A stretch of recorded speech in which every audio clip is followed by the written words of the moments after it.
Hello and welcome everybody to another episode of Rivals Unmuted. My name's Shippy. I'm with Egylou. I'm with Nenn. And in the bottom right corner, we got a guest for the third time in a row in a week. Egylou, guys, like we got motion. We got a little bit of motion. We got Quad down in the bottom right corner. Quad, how are you? How has your day been so far? I know I'm in the West Coast, so my afternoon has just begun, but I know you guys, the sun is going down in the East Coast, I believe. Yeah, I slept for 6 hours.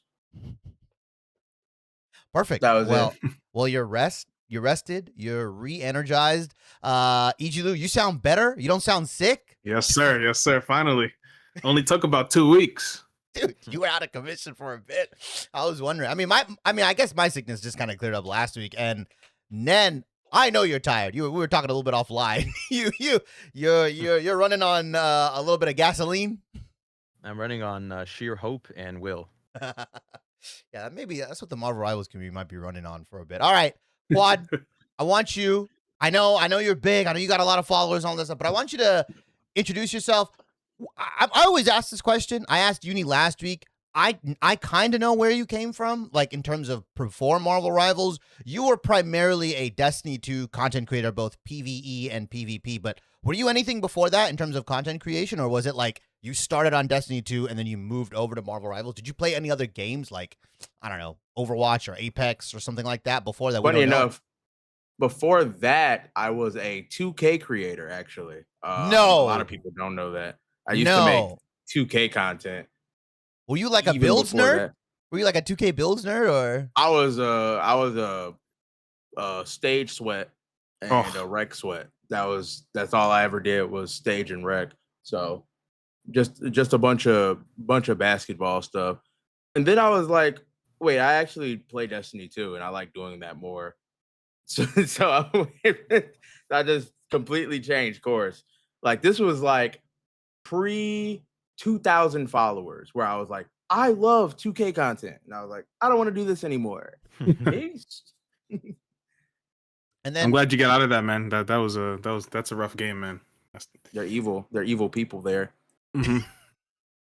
I'm not too familiar with the 2K scene. I know a handful of creators actually in the space that used to be 2K creators or like wanted to become 2K creators. I think that's mainly due to like the popularity of like the YouTube 2K creators. Yeah. Right. Was that like was that kind of your thing where you used to watch them and then you're like, fuck, I play 2K, I can do this? Was that like kind of right? And then I was like, I don't want to like make long form videos.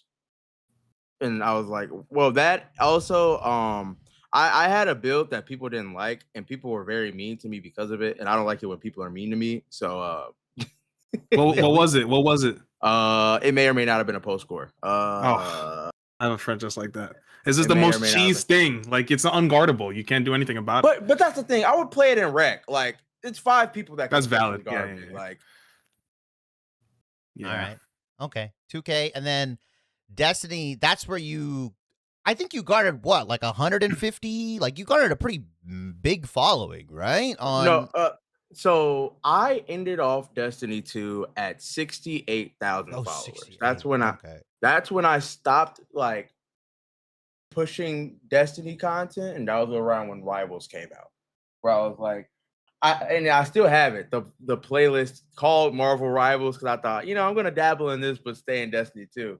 And then I started posting videos, and they'd be like, "You want a 1 million view video every couple of days?" And I'm like, "Oh. Okay, we're switching. We're jumping ship. Bye. See y'all later." Yeah. It's crazy. I think you were, and like, it's not a meta, right? Because like other creators have done it in other games, but like, I feel like you were one of the first people that really, like not posterized, but like positioned yourself as like a character specific creator, at least in the beginning, right? Like you were like the Adam guy, and then like everybody else would call, like at least in the rival space, like, oh, this is the thing of Adam's creator, or this is the Ultron, like Metal King. I think Metal King Loma, believe is his name. He was like positioned as like the Ultron, like quad of Ultron, or the quad of this, the quad of that. Was that intentional from you early on, or was like I'm actually really interested because I feel like you were one of the first people that really positioned yourself as like a very character specific creator, and then you kind of established that, and then like other people, I wouldn't say copied, but it kind of just like naturally as the social media meta went through, like everybody positioned themselves as something, right? Like a Captain America or whatever. No, when I tell you, like season 0, I was like hard stuck silver gold, right? I'm like, man, I can't get out of this rank. Why? How come I play DPS? And then I was like, you know what? I'm gonna play support. Because that's the thing. I played a little bit of Overwatch. I hit Masters in like a week of playing Overwatch. Like in game time, not like Will you Zen? in days. Zenyatta main. Yeah, I fucking knew it. I fucking knew it. I was like, yeah. I was like, offensive support that kills you off of doing anything. Okay, I'm gonna just play Adam. And then I immediately like started winning more games. So I was like, oh, I just needed to aim at them. Oh, we figured it out. GG. Everything's winnable now. And I know you were like a high ranked Destiny PvP player. I know you made videos on this. You've talked about like carrying those skills over. Like, do you feel that like if you're naturally really, really high rank, or like you can hit a certain rank at like a one game, right? Like for example, I used to be a Masters Overwatch player as well. So like when I picked up Rivals, I was like, oh, like this is money, right? Like if you can hit, do you believe? Yeah, I mean, to an extent. But if you believe you can hit a high rank in one game, like, do you think like you should be able to like reliably pick up any other game as long as like some of the fundamentals are the same, like shooters, for example? I'm not saying if you're like a Masters Apex player, you're going to become like a Grandmaster League of Legends player. Although there are some people like that. I know Egylou, you were the second highest rank in Valorant, right? No. I wasn't that good, but I was pretty good. I was like pretty close to Immortal in Valorant. Okay. Yeah.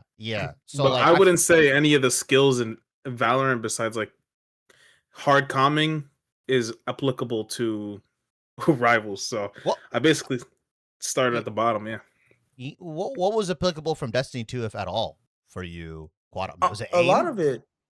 Well, one, ability management. Like Destiny was a game where your abilities were based on how good your armor was, and you know, as you may or may not know, I was the Destiny 2 armor guy, right? Like I played PvP and I farmed armor. That was it. I had like the best builds in the game, bar none.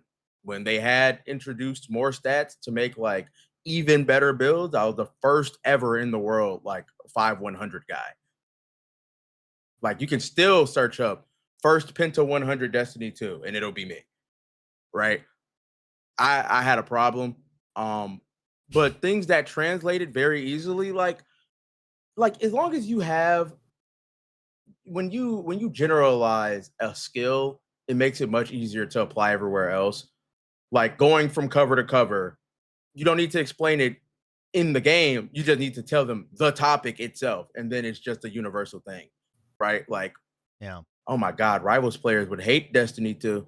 I feel like a lot of. And like if you play Apex, I feel like Destiny PvP is there's a lot of bullshit in that game, bro. There is no walking out and hoping you lit. No, you died, and then because you died, 3 people behind you died because Cloud strike. Like, no, you can't do that. Nenn, did you feel like, obviously, I don't think it's any secret you came from Overwatch. Did you feel like your skills there? I feel like it was like you pick up Rival, it's like, oh, I this is easy. You picked up Mag though. Were you like a Sigma player or whatever back then? No, which is kind of funny. So in Overwatch, I was like not average, but I was like I would always hover around Master. So I never picked Sigma because I found him boring. in Overwatch, this is bizarre. But it's more so because I don't know. I just liked playing DPS in that game, which is very funny. Or at least if we're talking. Wait, you are Masters DPS? Nenn, why are you not hopping on Rivals DPS and just hitting eternity really quickly? Well, are we talking Overwatch 1 or Overwatch 2 here? Does it matter? Does it matter? It does. Overwatch. It really does. Overwatch 2 is significantly a different game than Overwatch 1. Like, worse. Well, I mean, yeah, like completely. Worse is funny as hell. I mean, yeah, I was. What I'm assuming you were Masters in both, or did you drop Overwatch when it became 2 with the 5v5?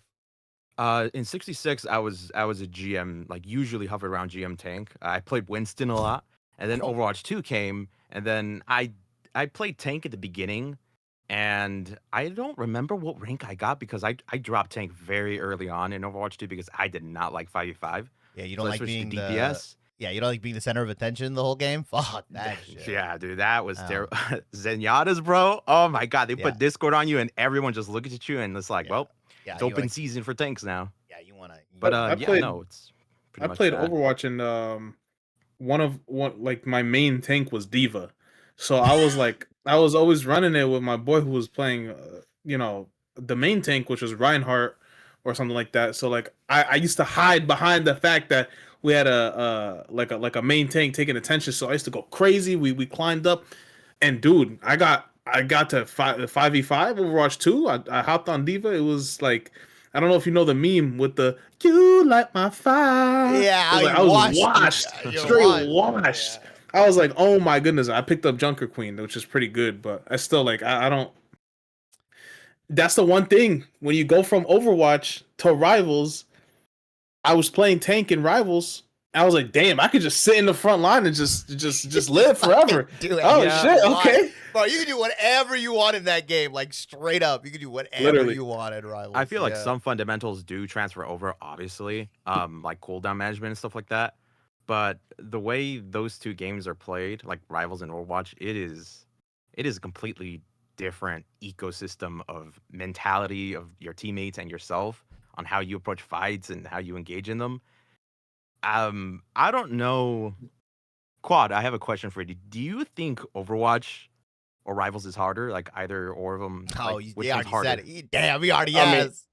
I mean, playing like coming from first persons, like if you want to hear something very controversial, Destiny's harder than both. But playing like Destiny PvP is much harder than either one. Sorry. I mean, I agree. I played Destiny PvP.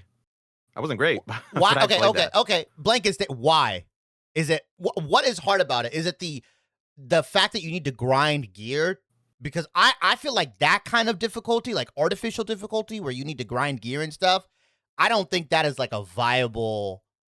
Oh no, I mean direct gunplay. Oh, like just playing, like fighting against people. Yes, like if you played like trials at the highest level, like now I'm not about to say it's OWCS level, like the highest level of Overwatch is harder than the other two, but like every other rank is like average rank. Okay. Yeah, it's like boom. Do you know any other Destiny 2 PvPers that made the transition to Rivals, or were you even connected to that community? Shout out True Vanguard. He does a lot of guides on YouTube. Yeah, TV came from Destiny 2. I played him like a lot in comp. And what's his name? Oh my god, I forgot. But there's another Destiny 2 creator that came over here. Has been doing really well. They're both on YouTube. Those are like the long form opposites of me. I see. They're like breaking stuff down and everything. Yeah. You know, Quad, oh, sorry. Yeah. No, go. I think the Destiny, like us Destiny 2 players, we can really like tell you how to do anything because we had to explain raid mechanics. So like breaking a character down to you isn't hard. Yeah. Quad, I do want to talk about this because you've been so open with it in regards to like the nerve damage, the disability. One of the funniest thumbnails I have ever seen exist in Marvel Rivals is when you and Cuffy, the coaching, what is it, the CEO or the king of autism, the CEO, and I was taken aback. I was like, what? But like, you're very open on this stuff. Can you talk to me about that side of like how it? I obviously the nerve damage is a fucking detriment. I don't think that's a crazy thing to say. But like the autism side and gaming and stuff like that, because like I'm sure everybody in this call knows autistic people. I have family members and stuff that are autistic, but it's like it's different flavors. It's a spectrum, right? So like why do you think yours gives you an advantage? Because the way you've positioned it, at least with Cuffy, that shit was the funniest fucking like video and thumbnail I've ever seen. Like for me personally, right? And when they talk about it being a spectrum, like for me, it's very, they call it a spiky personality. So for me, my ability to understand and explain things is really high, my ability to interpret anything anyone else is saying is really low. Right? Like, if I don't know you and you call me poop, I take that very seriously. I'm like, yo, don't call me poop.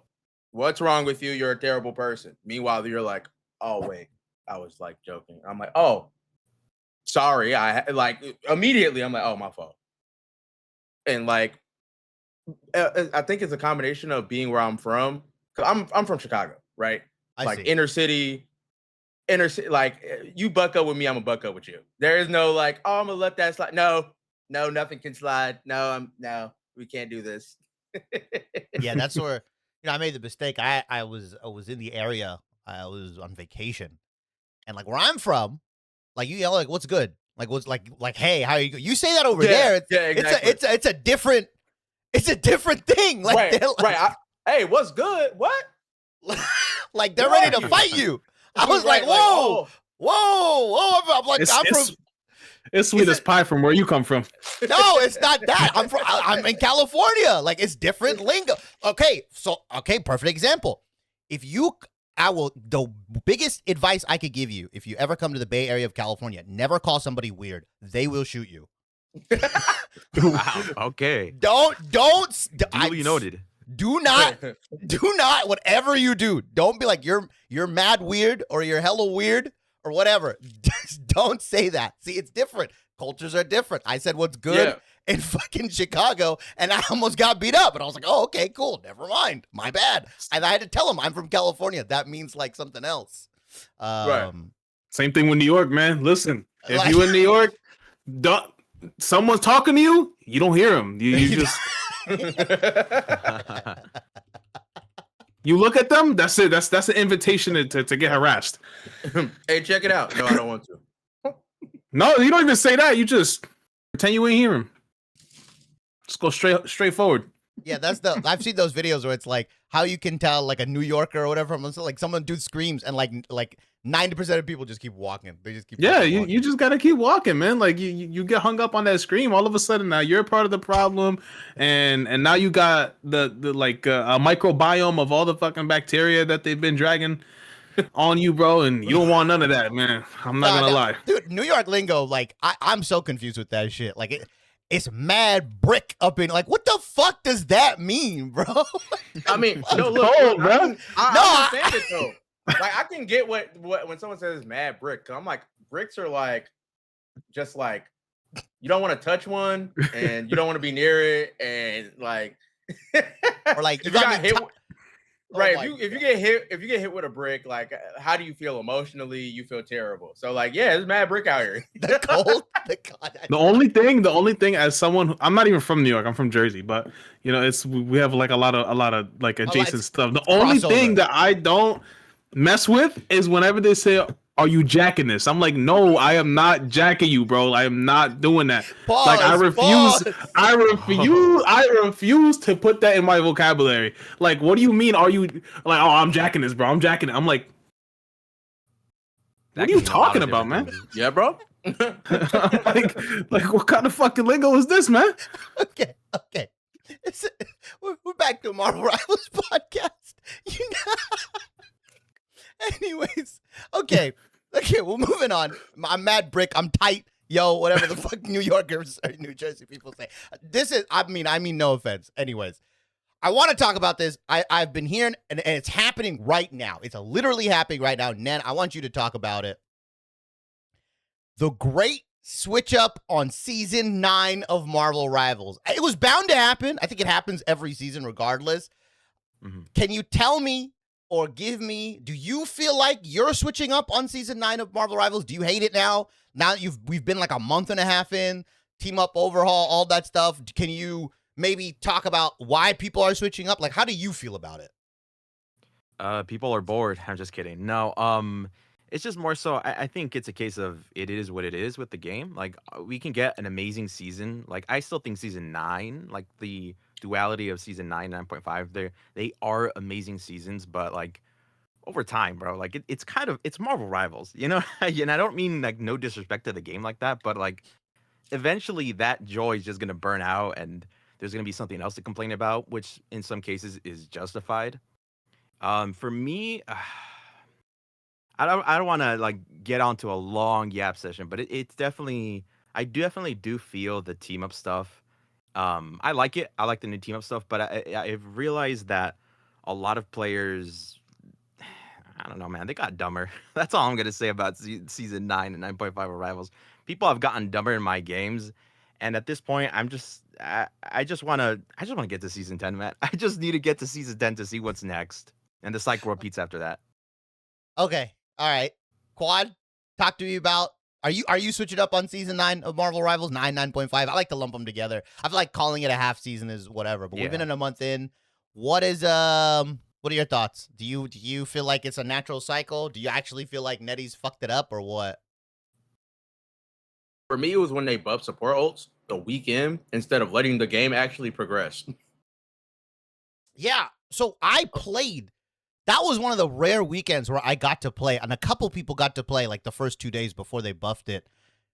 Okay, support ults did feel slow, but I didn't mind it. I think a lot of support players hated getting their ult like once a fight, but like that's kind of a natural rhythm, I feel, or at least like you could win neutral interactions, and like for example, like we talked about this earlier, where like for example, Adam doesn't like it when everyone's getting their ults constantly.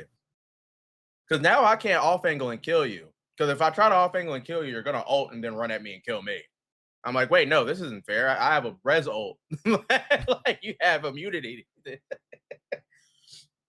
And like it just keeps happening over and over. And I'm like, I want the game to be neutral based. And that's what it was for an week. Now, watching the game actually progress even more, we also would have needed to kill Elsa if it was neutral only. Oh my god, we needed to kill Elsa and Hela. Jesus, if it was neutral only, those characters would actually run the meta.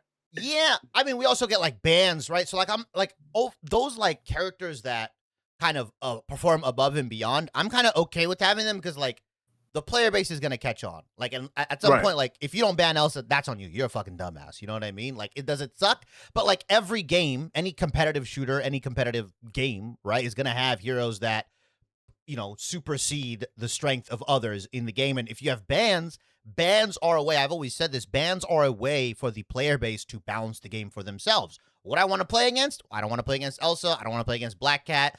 For me, I don't want to fucking play against Magneto. I don't care what any of you guys say. Eat a dick. But oh, brother. That's how I balance. Now that's how I balance it. Anyways, that's all I'm saying in terms of bans and stuff. Nenn, Egylou, you just gave me a great diabolical look.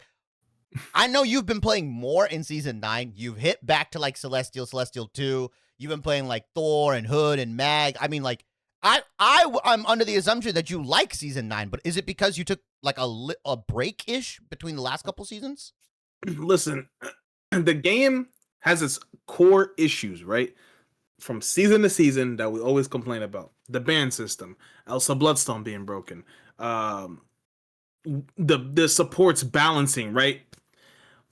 Outside of the core issues that have never been fixed, right, since the release of Elsa and onward, and even before then with the ban system, outside of those issues, and then also outside of the community issues, let's not forget that there's this season specifically, we've had a bunch of drama, a bunch of weird stuff happening, and the whole thing with the configs and all that stuff. That's like, I'm not even counting that toward like the actual season. Outside of that, the season is fine. The season is perfect. The only people that are complaining, and I promise, the only people that are complaining are the DPS players. And unfortunately, their voice are the loudest, given that study that was dropped by Rivals Data or whatever. You could throw it up on the screen or something, where they were consistently the ones to be AFK the most, to get the most bans, to get throw the most yep. Exactly, most likely to throw. So that their voice is the loudest. So they, and especially the content creators as well, I'm sure we're going to get into it soon, but the content creators, majority of them being loud about, and DPS players about the season being bad. I'm a tank main. The season feels good for me. Obviously, it's a tank-based season, right? The Hood came out. He's a little good. Magneto's good. Venom's good. Emma's good. You know what I'm saying? Like, there's a lot of diversity in the tanks. But listen, the season's fine. I mean, obviously, if they revert some of the changes that they did from like day 2 or week 1 from the season, I think we would have been in a great spot. But team ups are fine. Look, you have to temper your expectations of what to expect out of Marvel Rivals, the video game, and it's supposed to be fun, hectic, and just explosive, right? If you want to play a more calm, strategic, tactical game, now there's another game down the street that you can definitely go. But it's 5v5, unfortunately. I mean, they have a 6v6 mode, but I don't know if it's the game's not designed for that anymore. So that's just where I'm at. I feel like a lot of people are just complaining, and the complaining has only gotten worse season to season because we're running out of things to complain about. Like Marvel Rivals, if they wake up tomorrow and see, or whatever, season 10, and they solve all of our issues, you think people would actually still be happy? No, yes. Because people will be still bored. People will get bored with the game, and then they will complain about the game being stale and that the meta isn't moving, right? At least now we have a dynamic meta. Now, from season to season, we've got Brawl being meta this season. Next season might be Poke. The season after might be a little bit of a dive season. It's a dynamic shift, constantly shifting meta, which causes the game to be fun. But if you want a static meta, you want just Poke to be we could go back to season 7, where Poke was like king, and like we were sitting there, or you know what? Let's go back to season 3.5, where everybody was in the sky. I think that was pretty back cool. To season 0 when it was Hawkeye and Hella every game. One tapping people. And you couldn't ban, or like there was some crazy stuff you couldn't like you like, dude, bro. You couldn't ban till like I think Diamond. I think you couldn't ban until Diamond. Yes. Like, God. You could not play the game, bud. GG. Yeah, and people have like fucking nostalgia. Like people are some nostalgia merchants, bro. Like y'all was not there season 1.5, bro. Season 1.5 with Bucky running lobbies. I'm not gonna lie, I abused Bucky that season. I got to Celestial 3 or Celestial 2 with Bucky. Listen, don't hate the play at the game. You know what I'm saying? At the end of the day, the game is better now than it was 5-6 seasons ago, and I'm willing to argue anybody on that. So, you think okay? Why do you think Rivals players are getting bored? Then is that like a valid take, or is there actually like? Because there is stuff wrong with the game, right? Like there actually is stuff. Like there's a lot of stuff wrong with the game, but like, is it louder because people are bored? Like we got our team up overhaul. We got like people, because I was one person that was complaining about team ups. They felt bored as shit. The Planet X pals where you ride on the shoulder of fucking Groot. I was like, why has that been in the game since season 0? Why has that been a thing? They change it. Now people are complaining about team ups being fun or competitive. I've always classified them as one or the other. Now that they're a little bit more like we can say homogenized, but like they're more, they've got one or the other option, but they're still pretty good. Naturally, people are gonna find the best team up, right? Like I think it's a crazy thing when I hear all the team ups should be equally viable. When you say that, I'm just like, yeah, you're like you don't know what the baseline kit of some characters are just outright better than the other. If they even get a team up, then it's like. Right, like Elsa is still Elsa even without the Dino Trap. Elsa is still poo-poo character that poo-poos on you and you don't have fun.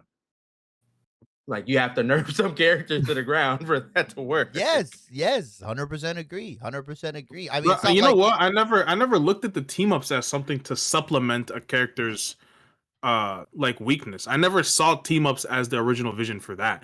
I always saw team ups as something extra on top that like opens up another like gateway into like outplaying somebody. That's what I interpreted team ups as when they first like when team ups dropped almost immediately. I said, like when I actually saw them being used, I'm like, oh, this is to cover one key weakness of something that someone's dealing with, right? So Luna Luna is super dive susceptible, so you get 2 different ways to be like no, which the character's already broken. I don't know why they did that, but that you got a second no button, right? Oh no, I'm being dope. No.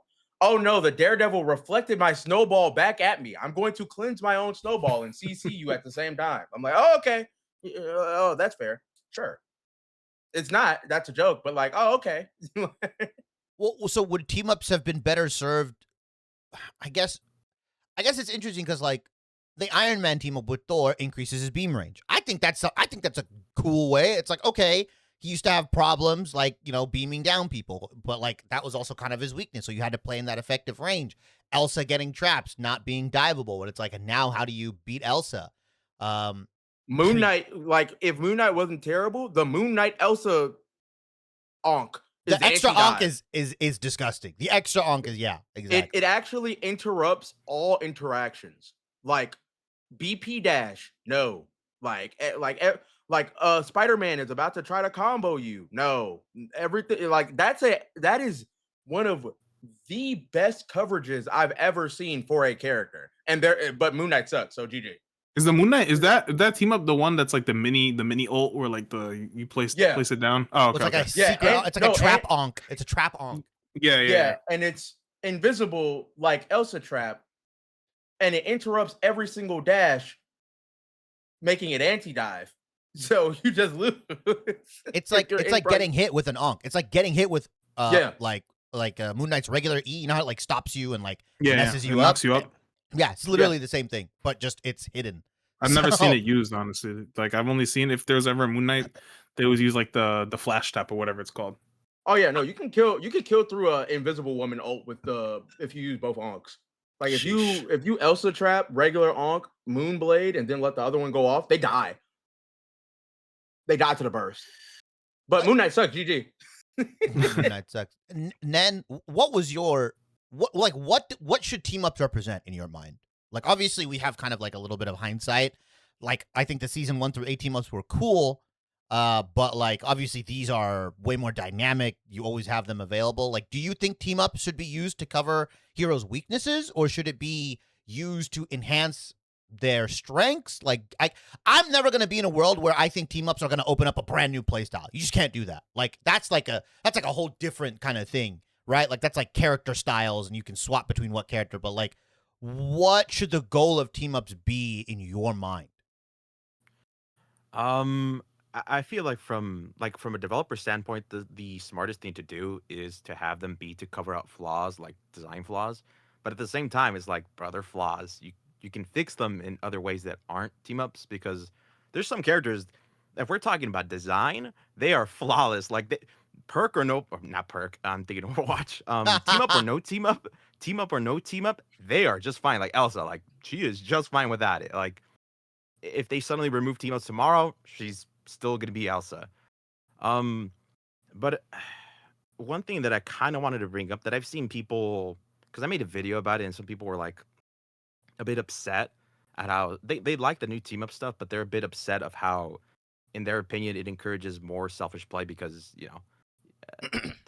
you just get more buttons for yourself, right? And I think calling them team ups is a bit misleading, because if you think about it, it's like they're really not teaming up. Like there's nothing in the word team up that is essentially like actually happening in the game with you and the other players. It's just you picking out, like kind of selfishly picking out, no, I want this for myself and whatnot. But no, I think, I don't know, Rivals was designed from the start. There's a lot going on in Rivals. Like there's so much characters that can do anything. Like you guys brought up Moon Knight's Onk. Like for what reason can you tell me? Like why does his Onk, like when you throw it at it, why does it like pop you up in the air if he throws it at somebody? Like is there any logical design reason for that to be happening?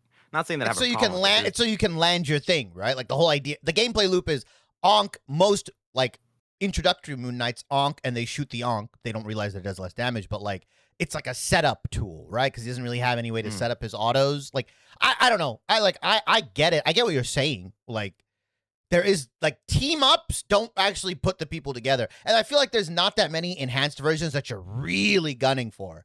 Like if I'm Elsa, I don't really need Dino. I don't need the second trap. The one trap is fine. If I'm Iron Man, like, do I really need Thor? I like the extended range is fine. I'm trying to like think in my head how many of the enhanced versions are necessary, and I think the balance is you reduce the strength of the base level team up and incentivize the enhanced version, but then we just come back to like square zero, right? Like exactly. Well, there's like specific like team up, for example, like Magneto's team up with Wanda, it's just significantly makes my character just worse because I have to like charge up the right click. So there's no incentive for me to run the. I've actually like told people, yo, don't get on. First of all, I don't want Wanda in my game. But second of all, I'm like, yo, this is legitimately making the best character in the game, not the best character in the game. Please get off Wanda. You don't like the Kamehameha, bro? You don't like the man. Oh man, the freaking boop, and I gotta charge it up. The whole like strategic or what's broken about Magneto is essentially that he can just one shot you, right? Like you can throw combo. Yeah. You could shoot. He was able to do this before you made that propaganda video, but all of a sudden now because Mr. Shibby said it, now I'm getting Magneto's banned in my game. But that's the whole strategic advantage that you can combo somebody before they like essentially react, right? And Wanda just makes it worse. So like to your point, there's not many team ups in the game where if I ran the enhanced version, it makes it either worse or not significantly better. So they have to like again bring it back, rework it, and then make it so that you get a minimal increase when you run the base, and then when someone actually runs it with you, now you feel the power of it, right? But yeah, that's just I don't know. That's where I stand on it. Quad, what about you? Like, what do you think the intention of team ups should be? I like that they cover weaknesses, but they shouldn't mute out weaknesses. Like C&D being weak to dive shouldn't be like, I know how to fix this. Make them immune to damage. And then like I'm like, oh, okay. Well, that disrupts the loop of you being out of position and everything else. It's like if they made a Hawkeye team up where once he deflected something, he got 50% of his ult charge back. Well, that's where he wins. So like, let's just boost his advantage. GG, we've done it. Balance. Like, okay. That means don't shoot at him and let him shoot at you. Because if you mess up, he has an ult and you die. Yeah, I don't I actually know. wanted to add something really quickly. Go, yeah, go for it. Because we were talking about flaws, right? What is when you take into something like flaws? Like I think every single character in the roster should have flaws. Like they should have a weakness or something to just get beaten by. So when we're discussing like, oh, should like certain team ups be like I guess to cover that said flaw? Because there are characters that legit like Luna. Like the whole like, oh, I can cleanse myself and I could CC you. Like that's something that not only covers up a flaw of her because it's like, that one of her biggest weaknesses is like if you're just kind of on her.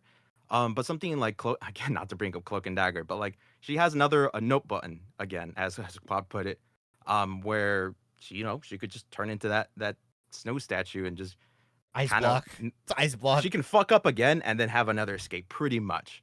And I think team ups shouldn't be designed like that.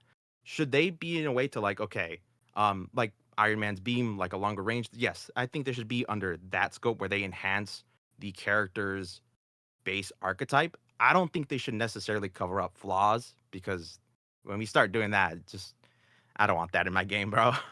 So I'll go around. Egylou, we'll talk to you first. What do you think is a well-designed team up in this game? Like something that like, oh, this is good. This doesn't feel like overwhelming to go against. It has like proper answers. Like, what do you think is a team up that embodies the vision that you have of what a team up should be? The first one that comes to mind is, well, there's two that come to mind. There's one for Hulk where when he does the little jump, right? Gets to that the Captain America team up. Yeah. Yes. And then there's the other one with Daredevil and what's her name? Widow, where like you're just adding an extra move into his kit where it's just like this is something to get him over that hump, especially after he's been nerfed so much, right? He gets that extra move and then like it gets him like not back to where he was, but it's an extra ability for him to facilitate it. Yeah, like exactly. Right, and you still have to hit it. You still have to hit it at the end of the day. You can't just press a button and just like be invincible for 5 seconds while your team like knocks on your ice block outside, waiting for you to get out of it. I think those two are like the well-designed ones. Like, for example, one that's really, really bad is Bucky, right? Bucky with the Elsa team up, he just has to do nothing in the game to get the team to get infinite slows and max overhealth. Like, that's really bad design. I don't know like what they were cooking when they were coming up with team ups, but we did not need that for Bucky. You know what I'm saying? But yeah, I think a lot of the dive team ups are pretty well balanced. They kind of like, they don't do much by themselves, but when you combo it up and base your skill around it, it works. Quad, what? Same question to you then. Like, what is a team up that embodies like your vision of what team up should be in the game? I mean, it's really hard to think about. Like one that the other team up that Daredevil has, which just extends the length of his block, for example, by like a couple points of a second, really changes up timers, allows him to occur more fury. It switches up what you need to do to the character when he's in his own advantage. Right? Like the Adam Ultron team up, like that's just a band-aid. Man, Adam really, really just can't be played in 2-sub. Let's just make it so he heals. Oh yeah, that's a good idea. But what about people that don't want that to happen? Oh, let's make it a team up. Yeah, we've done it. I'm like, oh, okay. Well, I guess. Like, I just want a button that allows me to heal or not heal. So you don't like the cosmic? You don't like Cosmic Cluster? You don't think that's like a simple, elegant solution? I'm just. There have been too many. Like, that's the thing. If you take even a speckle of damage, like that's the thing. I used to shoot through my teammates with Cosmic. Right? You could do that. You could shoot through them and kill people. Yes, bullets would come through their body to hit whoever I was aiming at. Now I can't do that no more. Unless you take the Storm team up. Unless I take the Storm team up, which means I better be in 3-sub. That's true. That's true. I guess it limits the play style. I mean, okay. Nenn, I'm gonna throw the question to you. You've had enough time to think. What do you think is a good team up that embodies, or like just a balanced team up, however you want to take it, or like a team up that embodies what you think a team up should be? I honestly, even though he's like garbage, but like it's nothing great, but it's nothing terrible. Devil Dinosaur's little Punisher guns in the back, like it's something that isn't like making the character like crazy or anything like that, or it's something that doesn't break out of the design of the things he already does, right? Because we all know he has his little like mouth beam, which is another like ranged thing. Ranged ability. He has another one. Yeah. You know what I mean? Because I think with team ups, you can be it's very scary to just kind of give certain characters team ups, because sometimes some of these teams can break the design of the character to the point where, you know, like, oh, they don't have any weaknesses now, or, you know, they're overtuned or something else. No, yeah, that to me, that would be, I guess, like a non-offensive team up is the Devil Dinosaur and Punisher. That's interesting. That non-offensive. What's a? I guess I just don't want a problem. Yeah. Yeah. I feel like one of the team ups that I really like, but it's just lacks. It's like fails in comparison to its counterpart is the Gamma team up for Doctor Strange. I feel like the trade-off should be, okay, if I want to play a more offensive, bursty style Doctor Strange, I'm going to go Gamma, and I'm going to put pressure by doing a lot of damage. But objectively, the Invisible Woman is just better. You get 1,000 shield, you get an anti-dive tool, a pull, and God forbid you get the Invisible Woman on your team, because then you get shielding. Like, if I get Strange Hulk in 2026, we gonna get beat. That's what's gonna happen. Strange Hulk frontline is so dog shit now because of the way the meta is. When it's crazy to think like that was one of the premier frontlines in like seasons 1 through like 2 You or couldn't 3. even play Hulk back then, bro. Yeah. Like he was banned because he was enabling the Gamma Squid and the Maelstrom. Team. Yeah, the Maelstrom. It was crazy. And like I feel like, okay, it's gonna augment my play style. It's gonna shift how I want to play Strange. But like objectively, the Invisible Woman one is just better, and they've been trying to like micro buff Gamma for a while. So I don't know. I feel like the team up overall did what it was set out to do, was shake up the game. But like now we got to deal with the aftermath, and 9.5 didn't really deal with the aftermath. They just kind of let it settle, unfortunately. And I think I'll say this, another thing that they did let settle. I don't know if you guys saw this, but Vess, a pro player, he put out a tweet, a video, and he's like, this is a top 500 lobby. It was a control point. It was the first fight of the point. It took 3.5 minutes to finish. Quad, I want to get your thoughts on this first, because you play a character that's very triple support reliant, although that character was not seen in this clip, or I think it was actually in one of the teams. It was like Mantis, Invis, Cloak, and I saw like Adam, Invis, Mantis. Like, is this just something that has been festering and is like, because I feel like triple support has had its ups and downs in Marvel Rivals. Like, if triple support has felt like the boogeyman, but I don't think I face it enough. And I don't know, you play in much higher lobbies. Do you think you face it enough to where it's an actual problem? Because I feel like it is mainly pros and like very, very high elo players. Like, I don't think people are running triple and platinum. So like, why is this a big deal? Like, one of the bigger issues with triple, especially with triple comps that include Ultron and Adam Warlock, is old triple comps used to be like, okay, we need a damage booster, but that said damage booster might not be all that good. So inherently, like, it's really hard to run it for lower and lower skill lobbies. Now it's like, Adam can heal? Well, he's basically a DPS. Ultron can heal. Well, and damage boost. He's basically a DPS. Who's the you know what? Since the other two can heal pretty well now, let's just throw in Mantis. And now everyone's damage boosted and group healed. And killing you. Like, they're like, we put 3 off supports on the same team and they're all killing you. They all do equal damage to that one DPS they have. Who's that one DPS? It's Bucky throwing 18 voltage charges at you because of the Elsa team up.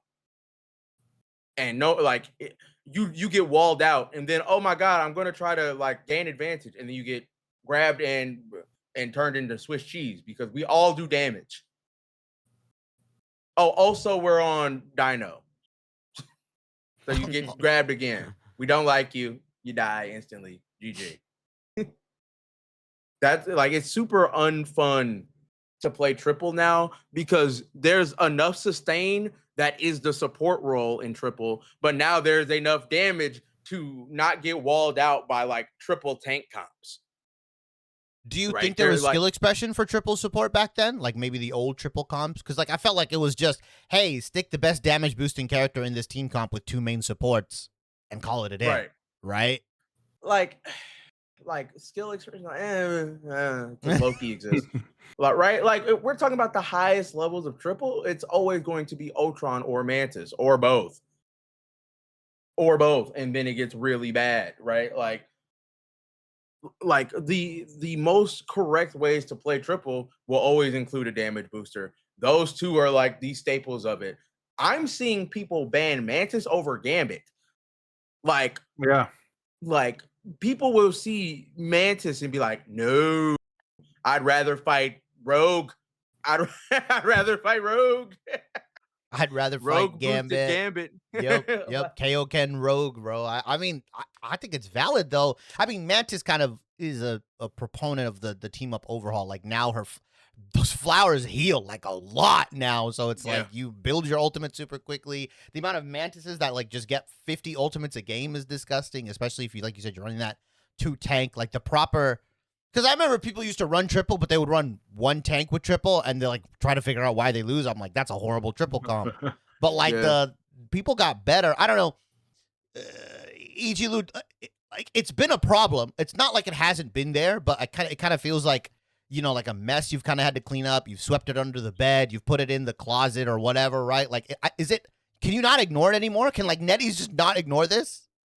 Yeah, I mean, this has been an issue since like, I forgot what season it was, 4.5, one of those seasons where it was just really, really rampant, and it was just every game was just like triple support, like, and it would be like on a cycle, right, where it'd be like Cloak would ult, and then after Cloak it would be, I think the season, whenever the season that Loki was really, really good. Oh, and Loki would copy the Cloak. Loki would copy the Cloak, and then you would have Luna Snow ult after the fact. I'm like, this is just fucking slop, dude. Like you just sit there and just play the game, and you're like on a tank, and this is before Magneto was broken, right? And you're just sitting there like just clicking the screen, us against the world, and then you're just like, all right, guys, let's back up, and you advance, and it's just like, your powers are mine, us against the world. I'm like, oh, bro, holy, bro.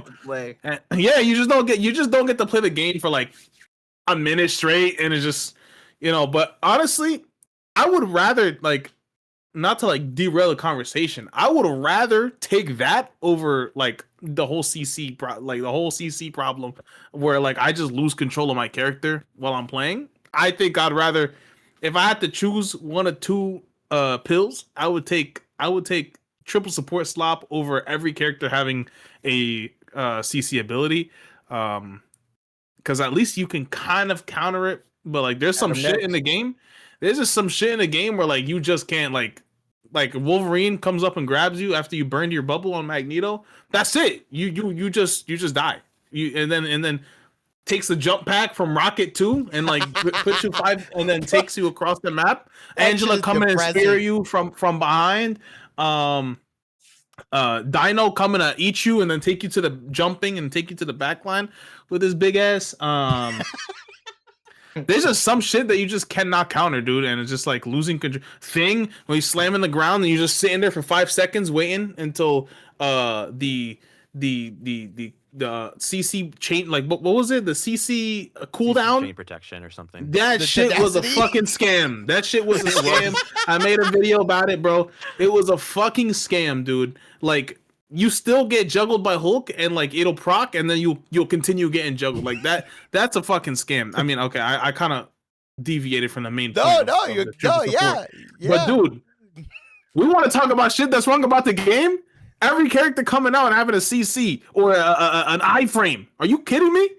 Like some uncounterable. That's the real problem with the game. Some uncounterable shit, right? At least you can dunk on a support. You can burn through a support ult. You can't stop Wolverine from taking a jump back and taking your ass off the map, and then like you being in the spawn room and coming back for the next 40 seconds. You can't stop that. Losing control of your invis. Like, you got invis. What's wrong? You think invis players are gonna save their push and pull for me? For me? Whatever they get in dove or whatever they get in the slightest push. They get someone near them, they just like push for fun. I mean, I'm not at the ranks y'all are at. You have to understand. I'm not no top 500 Eternity player, bro. I'm playing in GM Celestial lobbies. They don't understand how the game works fundamentally. Okay. Then maybe speak from the console side. Obviously, Quad, I know you play console, but your relationship with console is here and there. I feel like you experience a different game. I'm never allowed to play Adam. Yeah, you're not even like, your shit gets banned. But like, Nenn, is triple like popular on console because you like kind of play it exclusively? Yeah. I mean, yeah. I would say I see it here and there. But man, don't worry, Egylou. When NetEase adds the Susan and Mantis team up and they give Mantis a self shield, don't worry, you'll be good. Susan can sleep you. But no. I see it quite a bit here and there, and for me, it's like a lot of people they play triple support, but they don't play it in the way it's supposed to play. People just kind of hear triple support and they just like actually pick like someone like, I don't know, Cloak, Sue, and or they pick like triple main support. They play like triple the main highest, supports, the highest like ult charge like demons in the game, and they're like, why are we not winning? If we're gonna be playing triple support, let's at least play it right. Let's get a Mantis in there or something. But no, it's made matches significantly feel like a slog. Not to the crazy extremities that we saw in that one clip where 3.5 minutes is fucking wild. That's wild, dude. That I could not imagine, not only because, I suck at the game, but I could not imagine being in that lobby and having a smile on my face that whole time. Like you just couldn't. I feel like that's impossible. Nobody said it wasn't fun though. I'm looking at the comments. Literally, Donatello was in the game. He said it was a fun game though. You know what I'm saying? Like nobody's saying it's not fun. That's the problem. Like again, not to cut you off, Nenn, but this comes back to my point. Know what you're getting to. Know what you're trying to expect from Marvel Rivals, the video game. If you want to play a more calculated, slower paced, intentional game, play one game that's across the street. If you want to have fun, maximum fun, and just be stupid and have 3-minute fights, like literally nobody in here is saying this. Okay, there's one person that's saying this was not fun explicitly, but nobody's saying that it was like, besides this one guy, that it wasn't fun. Like this. Think about it. We've all had those. Shibby in the Rivals Creator Classic. Vest said it's not fun though. I don't care what he thinks. Shibby in the Rivals Creator Classic, when we had Quad's team versus Raylene's team, and the fight would literally go on for 2 minutes straight. Was that not peak cinema? Where like this Adam would res, and then the other Adam would res, and then now we have reconvened the fight again, and the point is still not taken. Yeah, it was weren't they running double? Time out. Weren't they running double Adam? Like it was double support Adam. It wasn't triple, right? Were you guys playing triple? No, they were playing triple. So on the final game, that first half we were triple, but then we went double. That was cinema. The game only ended because after who was it? Jelly hit the mag rock. It was Malkron. I flew over the entire fight, tracked down Raylene in a ghost form. She tried to res and I killed her like a microsecond before it went off. And I'm like, I'm the king. GG, I win. GG, get off the game. Literally. Tell me that wasn't fun though. Offensive Adam wins. GG. That was fun. Yeah, you guys. That was a fun thing to watch. Is you guys have distinct. So Raylene also plays on my MRC team. Humble brag, we top 48 right now. But she plays on my MRC team, so it's very different watching you play Quad and then watching her. She's very, very passive and like really tries to hold it down for the team. Yeah, she never's out of position or anything like that. You on the other hand, I'll see you take a fucking off angle behind the team and just boom, boom, boom, boom, dead, and then you're out, bro. I'm like, oh, okay, that's two sides of the same coin. It's boom, boom, boom, boom, dead. I die. I then fly even further in the back, and then I revive myself and keep shooting people in the back of the head. I'm like, hey, you gotta get rid of me. I literally saw Quad one stream. He trades, right? He flies to the enemy spawn, camps the guy that he killed and traded with. I'm like, what the fuck kind of menace ass shit psychopath. is this? Only a psychopath can play the way he does, bro. Literally. That guy can't play the game. I don't want him to. literally psychotic. Literally. So I was like, what the fuck? Raylene's Adam is I never died. I played with her. I matched it to her. Or I matched with her one time.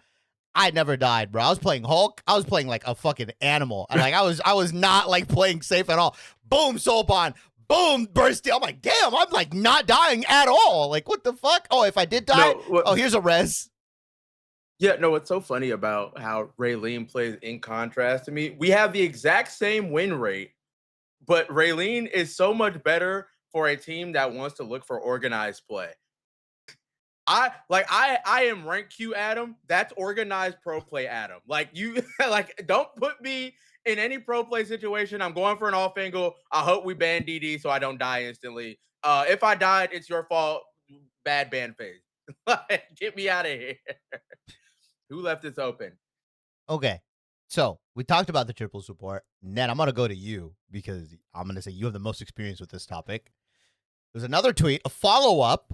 Boger goes, I am not saying we should add roll queue, but the game would be a lot more enjoyable if we limited the supports on each team to 2 and reworked Mantis, Ultron, Adam to be viable in 2-2-2. Is that not just like soft roll queue? Honestly, dude, I understand why some people I feel are teetering, right? They're kind of fence sitting. Where it's like, oh, I don't want roll Q, but if we did, we had this. It's like, bro, just say it with your chest. At this point, I feel like people that want some sort of fundamental change to the game like that, just say you want roll Q. You know what I mean? Like, I know that brings up on like hate because that's like a taboo subject to bring up in this game because people don't want roll Q. But I feel like the soft roll Q thing, I guess, is the most like, okay, I would kind of be okay with that. But when you start having to like restructure characters, like all these characters and stuff like that, and then but this counts, but this doesn't count for like roll Q or anything like that, then it just becomes messy. And at this point, it's like if you just want roll Q, just say it. You know what I mean? Like if you want 2-2-2, just say it. Now for me, I still am under the camp of no roll Q. Because if like that's what makes rivals, right? And like everybody kind of hates, especially when you get to like higher ranks.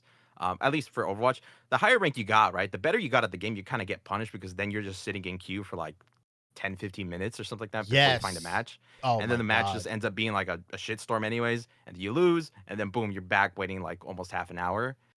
And dude, with the attention span of rivals players, that would legitimately kill the game. Like everyone wants to press the start match button, boom, you're in a match. You start making players wait, and they'll feel it, especially since we've been like this for rivals for like almost 2 years now. Granted, Overwatch did have open queue before, and for certain reasons, and a lot of people didn't like it, but it's still open queue prior to Brig was fine. I'm gonna date myself. I played back then when it was prior to Brig. The game was fun. The game was fun. It was.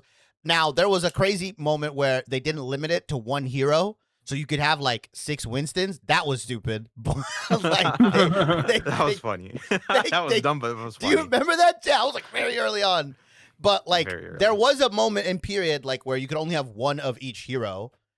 I don't know. Like you said, I feel like you said fence sitting, but I feel like people are just edging like they want 2-2-2. Like, they should just like at this point just say it.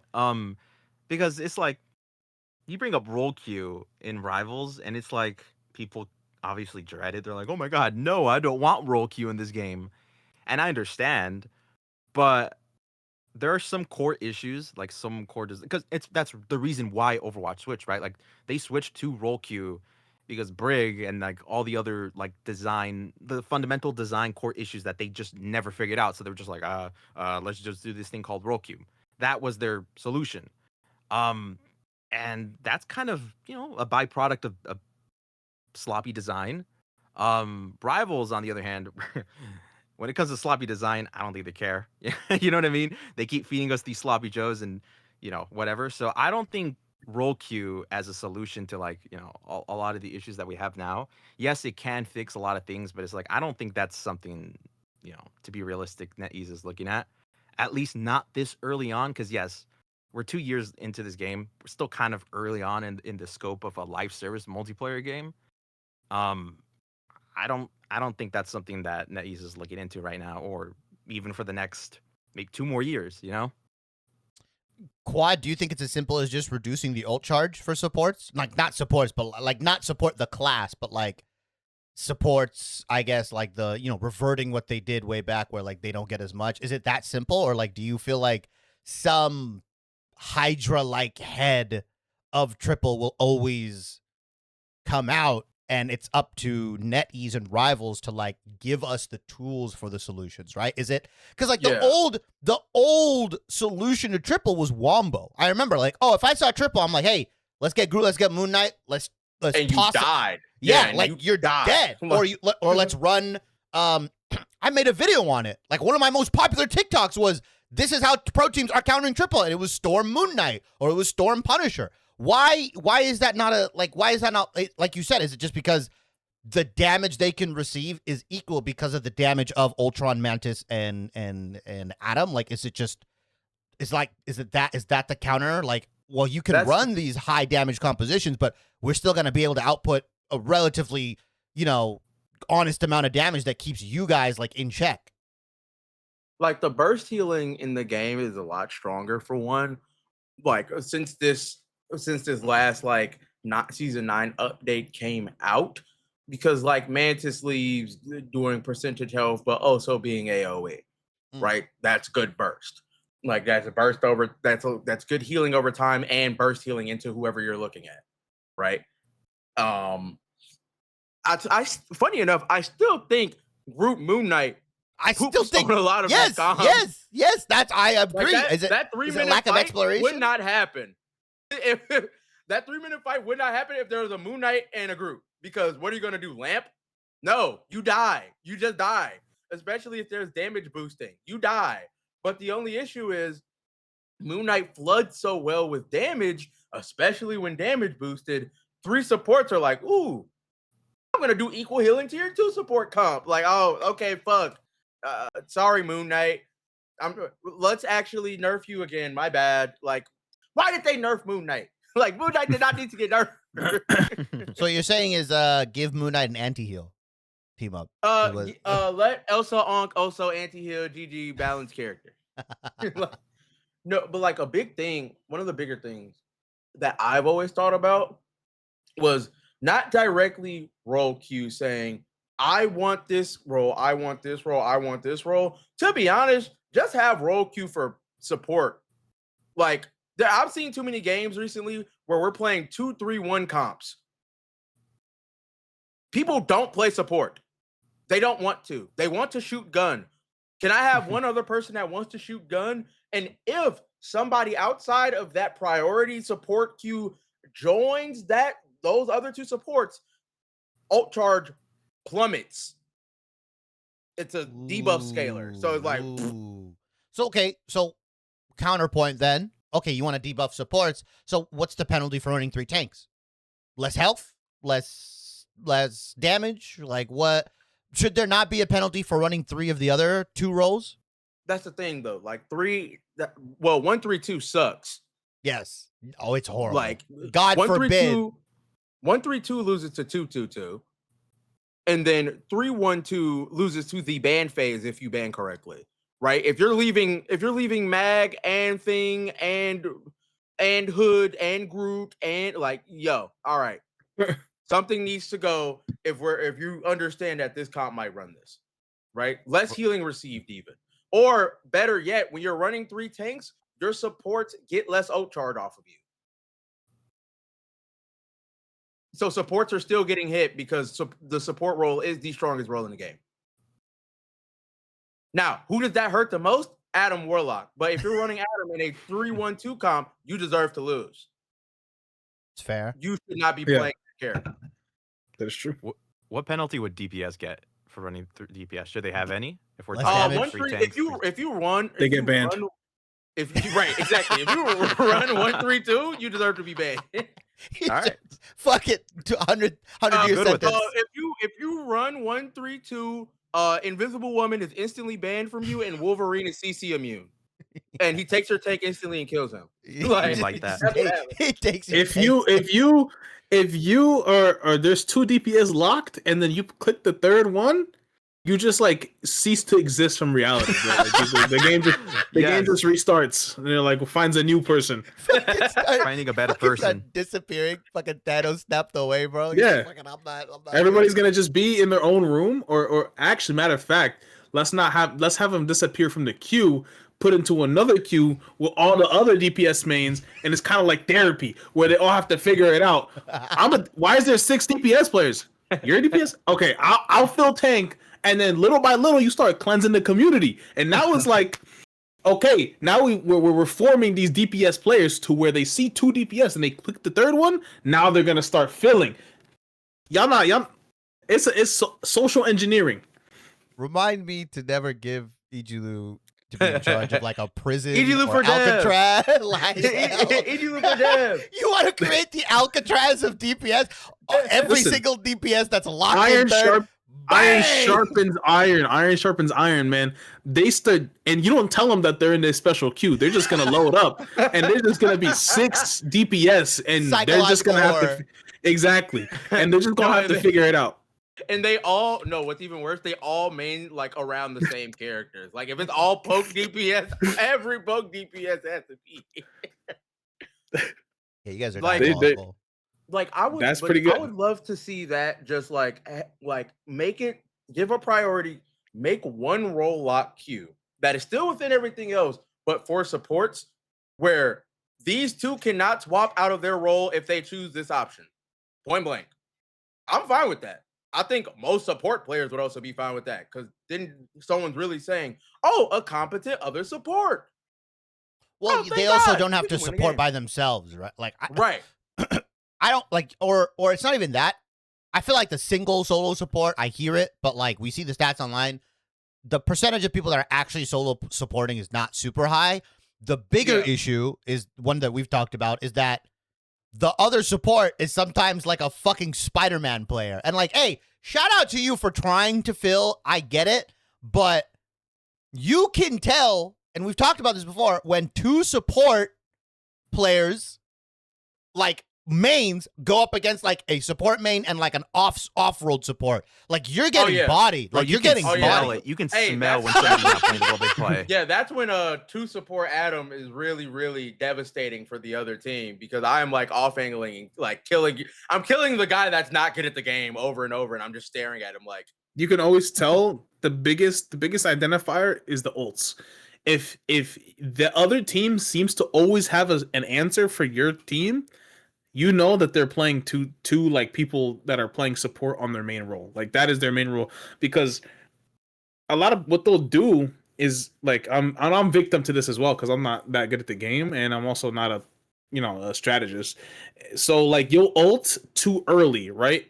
But a lot of these like higher level, higher elo like support mains, they'll wait until their other support builds up a little bit of a cushion, right, in their ult, and then they'll ult in the fight, so that by the next time that they get their ult, now they're synced up where it's like, okay, I'm the other support that just ulted is now coming up on theirs while another one's being used, so that there's almost overlap with their ults where it's like they'll never not have an ult in the game for a moment at least. It sounds like perfect thing. Confusing. It's no. That's you're explaining. You're just explaining tempo. You just explain tempo for support. Yeah. Basically, like non-support players, they fuck their tempo up so much because they'll use like both supports ultimates like subsequently, right? They'll go bang, bang, back to back. Yep. Yeah, and then they'll be like, oh, we don't have anything, and like there's too much downtime. Or I know I'm not with the support player, or if I'm like filling support or whatever, I know if they don't understand the concept of like using their support now so that they can have it in a future like 3 fights from now. Because if they hold on to it, the other guy has already built up halfway up there. You know what I mean? Like, they desync themselves with the team, or they don't use it aggressively. I mean, these are concepts that are a little bit harder to understand. I think most people kind of just ult when the enemy DPS ults or whatever like that. And like, usually that's good enough. But like, once you get high enough, you got to think about like, I got to burn my rocket ult now because if I hold it for any longer for something else, I'm not going to have it for when I want to combo with this person or blah, blah, blah, blah, blah. So you just use it aggressively so you can win the fight and win the point. Like, there's a whole thing. There's so many times when it comes to that, it's just like the IQ, right? Where it's like, we can just back up, right? We don't have to support ult the Punisher that's ulting down the block, right? Like, we can just back up around the wall and just wait. Or like, we can just out heal whatever this random freaking ult is. And sometimes the ult is just that good. You just gotta chalk it. You know what I'm saying? All right, reset the fight. We got it next time. You know what I'm saying? Like a lot of support players and some tanks too. They try to save. They try to play like savior, right? And once your team is down, they try to like, oh, maybe I can bring this back. You know, and to their credit, there is moments in Marvel Rivals where you could bring it back if you really like dump out all your ults, right? You could bring it back from like a 5v6 or a 4v6. But like, again, when it comes to like ult timing and tempo and everything like that, you just mess it up for the next push, right? Even though you might have won the battle, but the war is not won. But to like touch on the whole role queue thing, the fundamental problem why Roku was even introduced in Overwatch is because of one comp that just broke the game, right? It was the GOATS comp, right? Until we have a comp in Rivals that is just like, if you don't play this, you lose. Oh, like just take Roku and just throw it out. Because there is ways like, do you think we're close with this triple support, like all these different triple support variants? No, because we have so many characters that can do everything in the game, right? So you can circumvent, like at points you can circumvent triple support by not playing triple support, especially in these seasons. Well, in Overwatch, whenever GOATS was happening, you couldn't beat GOATS. There was nothing in the game to stop GOATS. So if you didn't run GOATS back, you're just gonna get rolled. So that's why Roku had to come in, because of bad game design, because of bad character design, because also Overwatch was very, very scared to implement a banning system until Rivals came through, of course, and they got the balls to do it. Imagine if it took like 10 years. Imagine if bans was around during the GOATS meta. You just ban literally, and it's good. I don't know. Maybe Nenn can back me up on this, since he's more of like a Overwatch connoisseur. I mean, I'm an Overwatch connoisseur. I was there from the beginning, and I used to keep up with it. But correct me if I'm wrong. They wanted to introduce bans, but they were literally scared of all like the Mercy players that were investing all this time. Mercy Mafia? So they were investing all this time and money, and then Mercy they would just get theoretically, they were just hypothesizing that Mercy players would just be affected because they can't play anything else. It's kind of similar to like Cloak and Dagger players. Once you ban out their Cloak and Dagger, then the lights are too bright for them. So they were actually really, really scared. And I hope Rivals doesn't fall into this where like they're scared to do a change because of a theoretical problem. But it doesn't seem like they are, though. It doesn't like they just fucking rework the whole. They're actually, if they view something can cause a problem, I'll fucking throw that on the top of the docket. Fuck it, like they're low key the fucking opposite. I don't know. Yeah, I'd rather. This sounds crazy. I've played both games, obviously. I'd rather be in a world of Rivals balancing than Overwatch balancing, but I think it's because Overwatch used to bounce so fucking slowly, man. Like, they would take, like, literal months to figure out problems. And, like, Blizzard's... I don't think Blizzard ever had that, like, fire under them to really go and start changing stuff until Rivals, right? Like, they did the whole, we're going to release 10 characters this year, 5 on drop, bang, perks, like, all this stuff. And it's like, that's cool, but I feel like for a lot of people, it was too little too late. And I think, now we're talking about Overwatch and we're talking about Marvel Rivals, and I think this conversation has come up a lot of times, and it's always irked me a little bit. And it's the concept of, and Quad, I'm going to give this to you, is Marvel Rivals a competitive game? Like, is it a competitive game? That's the thing. Like, it's so weird how certain characters get hit in certain different ways where I'm like, but that's not even like a character that's like for fun. Like, wait, no. Like, they're like, we're a casual game.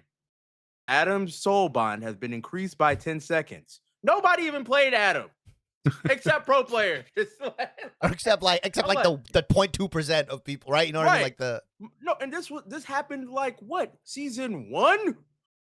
Like, they were like, Adam's soul bond on 30 seconds is way too strong. Res comp is too good. Like, fucking Res comp is too good. Who plays Res comp? No one? Pro players? We're gonna nerf that anyway. Huh? I thought this was a casual game. So what are your parameters for a competitive game? I think everybody's different. I think the conversation that we always have, and like if it devolves to, Marvel Rivals isn't competitive because it's a baby game, rank, blah blah blah blah blah blah blah blah. But like, what would you define as the parameters of a competitive game? Because in my opinion, if it balances like a competitive game, if it plays like a competitive game, if it fucking is a duck, it looks like a duck, quacks like a duck, it might be a fucking duck. You know what I mean? Right.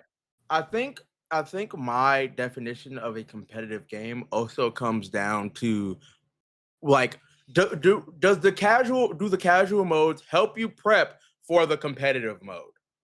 Right? Like, quick play doesn't help me prep for comp, because quick play is like, I don't want to say cancer, but it's like not fun to play, and I'm serious. and I'm fighting Super Champion Black Cat and Daredevil, and there's no ban phase, and I'm like, yo, like this is bad. This is bad, and I don't like it. Right? You don't have like I don't have fun in quick play or think about, all right, what am I gonna do next? I'm either playing quick play or I'm playing comp. There's no in between. Like, also, I would say healthy rank distribution. Actually caring about like who is in the highest of ranks, right? Like I always thought, hey, let's try to make a system where if you want to make an alt account, sure, go nuts. But once you pass that Celestial 1 threshold, you are permanently eternity. If you already have an account that's in the top 500. Because one guy having 10 accounts in the top 500 is poo-poo butt. I don't like that. Right? Like full dominion over like the Saipe having nice 7 accounts. Like right, like at this point, you might as well just put the guy in like restricted eternity and allow him to queue into the other guys that are like in X that are hopping in and out of eternity, like up and down. Like essentially like give him a pro account. Give him a pro account essentially, right? Or like something like that. This guy like continuously keeps queuing on 18 different accounts. Now he's multiple top 500. All right. People having a 50% win rate in the third highest rank in the game and being in it, no. I don't think that should be a thing either. We need to start losing more elo at Diamond. Ooh. Yeah. At Diamond. So like the moment you hit D4, like whatever it is, right? Or D3, like the moment you hit D3, bang, minus 20 plus 18.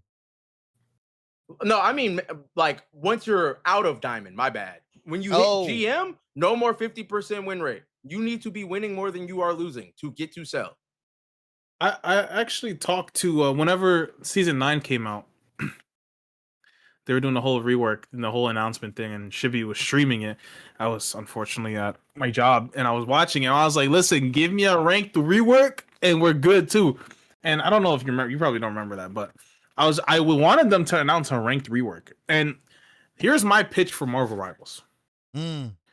Just copy Valorant, dude.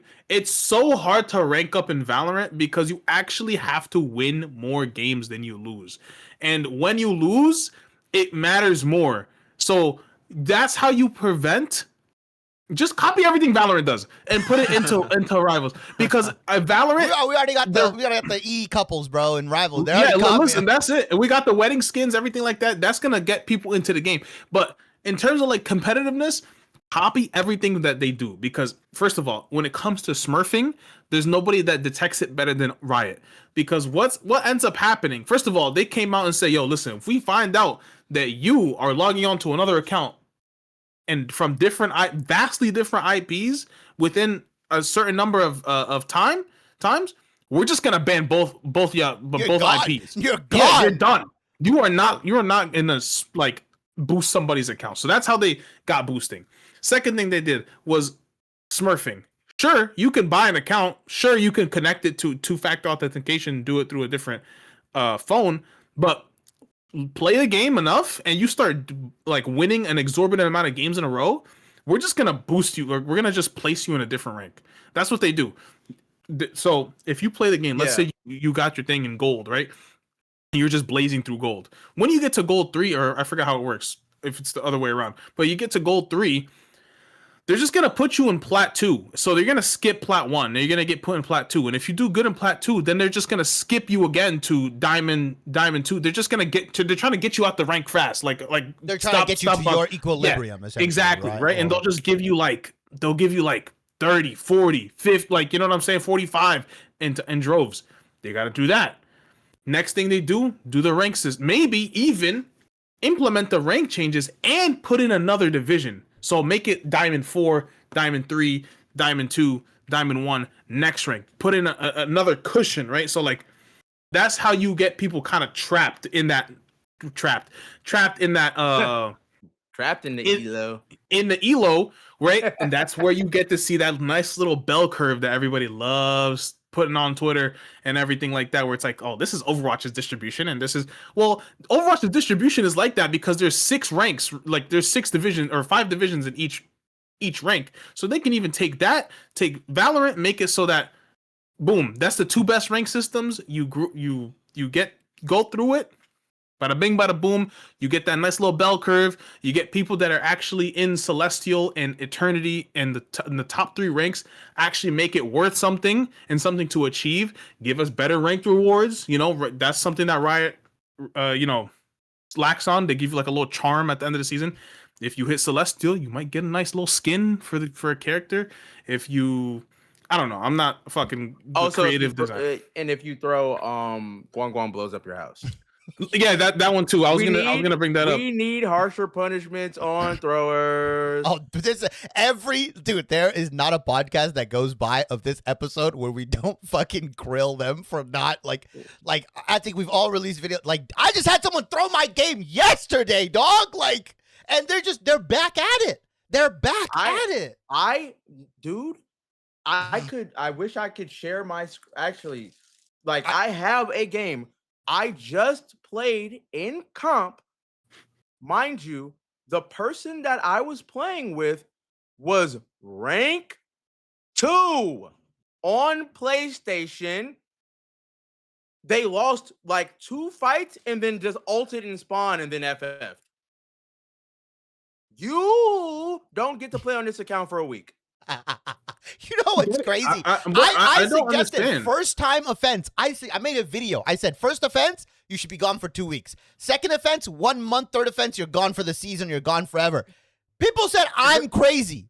People are dead ass in my comments. Wow, 2 weeks for the first offense? Yes, bro. Yes. And they didn't even see your take where you said you have to win 10 quick plays to make sure to get back in the ranked. Think about it. Think about it. You get banned for a month. And you don't just release the guy into fucking general population. You don't leave a rabid animal back in society. You gotta fucking beat it, like get into submission. There has to be the rehabilitation process, you know? Yes. I'm not letting a fucking rabies animal back into the jungle. I gotta make sure you're good. Roll up that newspaper. Bow. But Egylou, you're right. Can you imagine? Dude, I just don't understand, bro. I don't understand why they're so hesitant on just smiting people from the freaking game. You are Marvel Rivals. People will play the game because they are Marvel. They're Marvel. The game would have died if it wasn't Marvel. They have to understand that we don't care about you, NetEase. We care about Marvel Rivals. You're a great company. If you were making phone games before this, you're making this game. We love the game. Just smite people that are making the game harder to play. I don't want to play the game sometimes because I just ran into a fucking toxic guy, high elo chud, that's sitting there telling me I'm Celestial Peak. Motherfucker, I work 40 hours a week. Where else am I gonna fucking play the game? I'm Celestial playing 10 hours a season. I'm better than you. If I had hours a week, I would be better than you. I would just blaze through the ranks. I don't care. I don't care that you're Eternity. I don't care that you're one above all. You're running down my game. You're running down my game for what? Because you didn't get fucking Bucky, bro. You didn't get Spider-Man. Someone banned your character. You got diffed because you were out of position. You didn't get healed. Are you crazy? You're running down my games, and now I gotta come on here make a video. Marvel Rivals, you need to do better. That's just going to the void, bro. I got like 100K views on that fucking video. Nothing happened. The guy, Pick the Roll made a video on this guy. He called me a sickle cell anemia haver. This like creative, but the guy didn't get banned. Creative. Hey, that's just creative. Oh, me is creative. My goodness. Like, I'm sorry, I have to get that off my chest. Like, why? Do they not understand that? Okay, fuck us content creators, right? We're chuds, like nobody cares about us, right? Fair. But at some point they have to acknowledge we control the traffic about the game. If we keep running into bad shit about the game, we're gonna keep talking about the bad shit about the game. So why don't we just ban people so that we don't have to talk about the bad shit about the game? Right. I don't understand. like if you're a terrible person, I don't care how much money you spend on the game because you are a net negative on the actual player base. Like, oh my goodness, you have to go. Like, there are people. Like, I have been making a very long list of people in the console community who are actively zimming, like actively cheating, and I'm going to give that to Rivals. If I don't see every person banned, because I have proof, I have them plus the game they played, and just in case, I clipped the game they played. Unreal, dude. In case the like, there are so many people in console MRC who are just actively cheating. Oh my god, it's bad. It's bad, dude. Actively cheating, and I'm like, and the worst part is they'll sit there with their fucking high elo accents calling me a piggy. If you spoke to somebody like that in real life, you'd get shoved in a locker, buddy. I don't care that you got fucking eternity, bro. You get shoved in a locker. No. I know. I always find that so funny too. Like, people always talk about, like, Quad has this accent, and like, you know, like he definitely got bullied in school. And I'm like, you know, before I had nerve damage, I was like a Division I athlete. Quad used to wrestle. That's just not true. I'm like, yo, you gotta spladle them, bro. You gotta spladle. I'm like, yo, like, I'll like turn you into like the letter E, like permanently. Bro, like, these guys are delusional, bro. They don't understand. Like, I don't expect them to know who they're talking to, but at the same time, they're talking crazy. And they're telling me they beat my ass in real life. 6'3", 280. You're not moving me, bro. You're not moving me. If I just plant my feet, you'll be swinging on my ankles, bro. You're not moving me. And I'm not a physical person. Like, No, the worst part is they are always like 16 or 17 years old. Like, bro, I will fling you into the sun. I will fling you into the sun, bro. Like, I can't believe this, bro. Sometimes I can't believe it, man. Like, I will shot put you. Like, it's over. Nenn, do you have a different opinion? No. Don't disagree. I completely agree with everything said. But funny enough, because you guys just mentioned the whole like age thing. There was like an article or like a blog post that Disney put, and they said over 60% of players for Rivals are under the age of 24. Now, if you minus those 4 or 5 years, I wonder how much of those players are within that, you know, demographic of age of like, you know, I would think like 30. I would think like 1/3. I'm like willing to bet 1/3 of the Marvel Rivals player base is like has to take a final in their fucking chemistry class on Monday. that's what I'm thinking, bro. Like, they got English. They're reading Moby Dick. The guy that's frying me on fucking Bucky has to read Moby Dick. He's a book report too, bro. Like, he's gotta do homework and submit it before 11:59. And that's the guy that's fucking arguing me, bro. If you don't get out the fucking game and do your homework, bro, like, damn. Oh my goodness. I kind of wanted to touch back on like the competitive topic of, is Marvel Rivals a competitive game? And I think when a lot of people think of like, oh, a competitive game, they automatically go to like balance game. This game is balance. That means competitive, right? Not really, because it's like any game, literally any game can be competitive if you're having enough fun with it to the point where you actually want to get good at it, as long as there is a skill ceiling. And I mean, Melee's the perfect example, right? Like, I was going to bring up Melee, yeah. Go. I already know where you're going. Go. Yeah, the devs never intended to ever, dude. Melee is a party game. Smash has always been like, oh, funsy party game platform fighter. And they've outright said it. They outright said like, yeah, we just kind of make this game for fun. But people that, you know, give a shit enough about the game, that have enough fun, we're like, hey, I'm having fun with this game and I want to be the best at it. Hence, you know, the spring of that scene. But I think more so in the case of Rivals, because I feel like when it comes to like something like a multiplayer 6v6 hero shooter, that kind of has to have like some sort of competitive degree to it, I guess I would word it. But I think more so it isn't necessarily in the balance per se. Like, yes, there are things that need to like overtune things that you don't want. Like, we don't want like Prime Emma all over again. Like, remember that? But I think as long as there's enough space in the game to the point where, hey, where you can show off that, hey, I'm better than this player, be it like, you know, reading cooldowns or baiting cooldowns, baiting ultimates, and like spacing and using cover at the right time, being at the right place at the right time, knowing when to engage and disengage, like all those things, you top all that up with something that the game needs to be competitive as well, as like some sort of integrity. Like we were talking about the ranked and how the ranked in this game has zero integrity, because people will just sink in like 100 hours and they'll finally get to like GM something or maybe low Celestial, and they'll be like, I'm so much better than you, bro. And it's like, all right. Like, listen, I switched up on people when I had Celestial, I'll tell you that much. I mean, yeah, there is that like sort of, I'm not saying that you shouldn't be proud of reaching a certain rank. Honestly, no, I'm not gonna. I was gonna say, come on. Okay, in any other game, right? With a normal like Egylou brought up Valorant. If you're good in Valorant, you're good in Valorant. If you're good in if you're quote good in Rivals, are you really good, or did you just sink so much hours into the game? Like, there is no reason why a rank called Grandmaster has people with a win rate of below 50%. That is just not how it should be. And to that point, that's where I would say Rivals isn't a competitive game. It's trying to be, but it's not for that same reason. I'm not talking about balance or anything like that, but it's like, bro, there has to be some sort of integrity to your rank system of like, hey, I'm showing you that I'm a better player because, I have better understanding of the game, better spacing, blah, blah, blah, all those reasons I gave before, not just because I sank in 100 hours and managed to crawl my way up to the rank I'm in now. So that's where I'm at with that.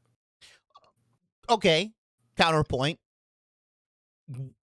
Is there not a direct correlation of sinking hours into something and becoming better at it, though? Like what is it? Not in MarvelRivals. The 10. Not in MarvelRivals, bro. I'm sorry. Yes, normally it's like when you play more of something, you get better at it, right? You understand things better. Any other game.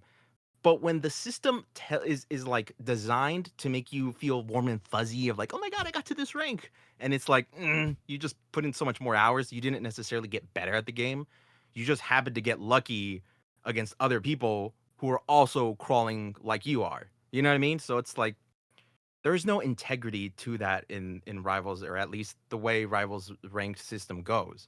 Which is, bro, like, I think whenever, I don't know what happens. I don't know when it could happen. It could happen in season 10. Who knows? I'm predicting it happens in season 10.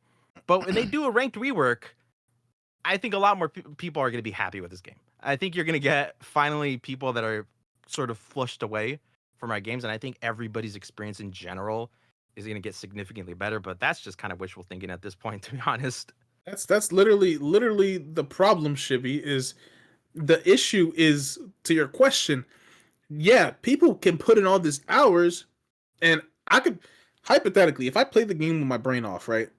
Let's say I'll take one of my buddies that plays the game but doesn't play to improve, right? His name is Kai, right? If Kai plays the game and he continues to play the game and he dumps in 100 hours, I have no like doubt that he will be in Celestial, right? As opposed to a game, I hate to keep bringing up a different game, but as opposed to like Valorant, right? For me personally, I wasn't good at games in general, right? I played Valorant for the sake of just trying to rank up, right? And I didn't rank up. I was hard stuck like gold and platinum for like 150 hours or 200 hours, right? Which is crazy, right? Until I started playing the game and understanding what I need to do to improve.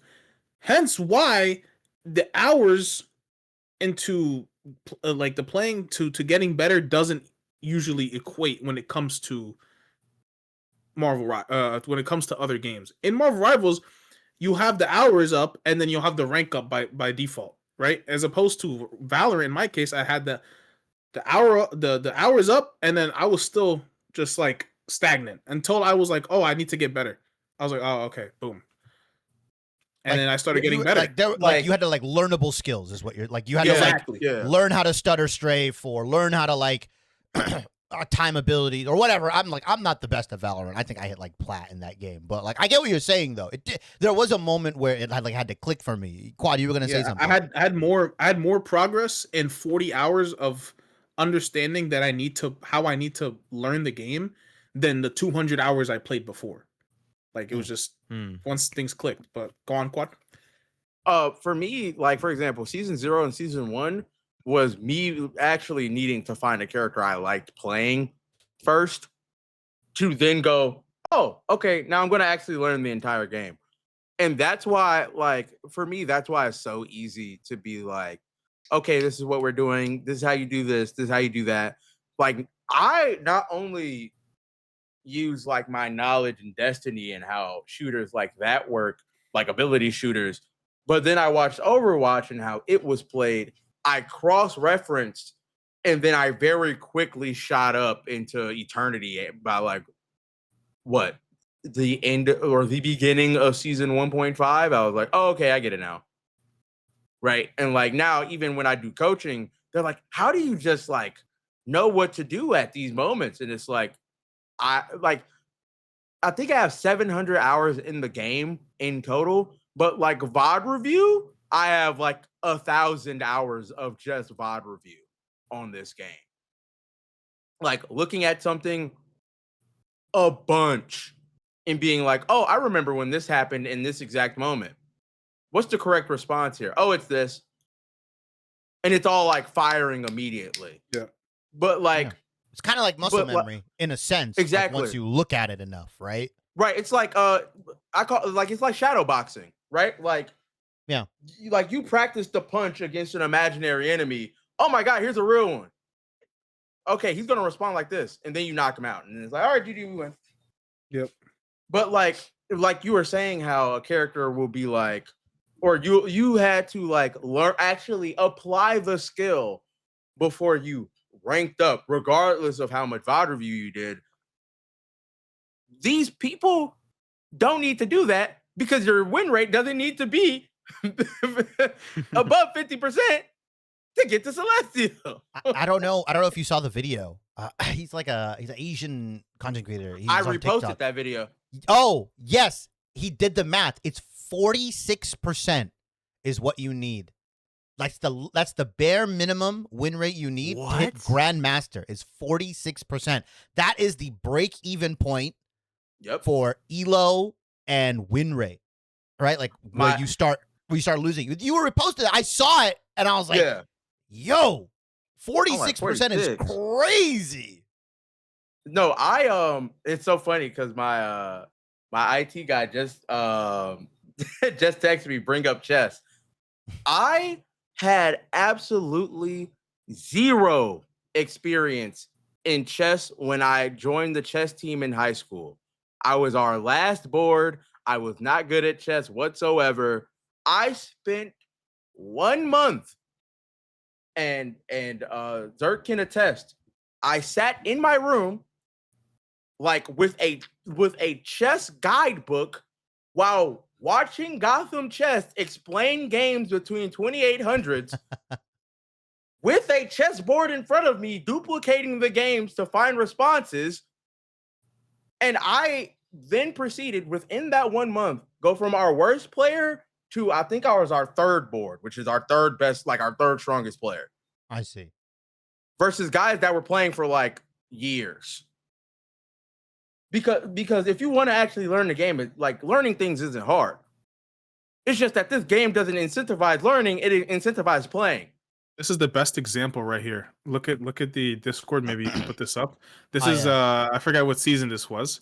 This is I climbed to Celestial 3 with a 47% win rate. Damn, just abysmal. You see the stats. Did I put it in the right chat? I did. Yeah. Damn. Yeah. Defeat Egylou right now. 47 season 6.5. Yeah, it was 46% was the break point. So like as long as you maintain 46 or higher in Marvel Rivals, you will climb to Grandmaster. Like you don't have to win half your games. You can win less than half your games and you will get the 4th highest rank in the game. I mean, that's something fundamentally wrong, right? Fundamentally broken, man. Yeah. At what point do you, because is it Celeste? At any point, do you start losing more points than you gain points? I think it's cell 3, right? Yeah, it's like plus 19, plus 18, minus 20 is what I've seen. Okay. That should happen earlier. I still get like plus 22s in like C3. Yeah, you can It depends on, I think it's also like performance based too. Sometimes if you like MVP, you'll get like plus 21, plus 22. But I've been bouncing between like C2, C1 for a bit, and it's like minus 20, plus 18. So yeah, you can like yeah, Celestial. That's where like, so a lot of people always consider like Celestial like the start of the game, like the actual start of the game. Yeah, which is wild.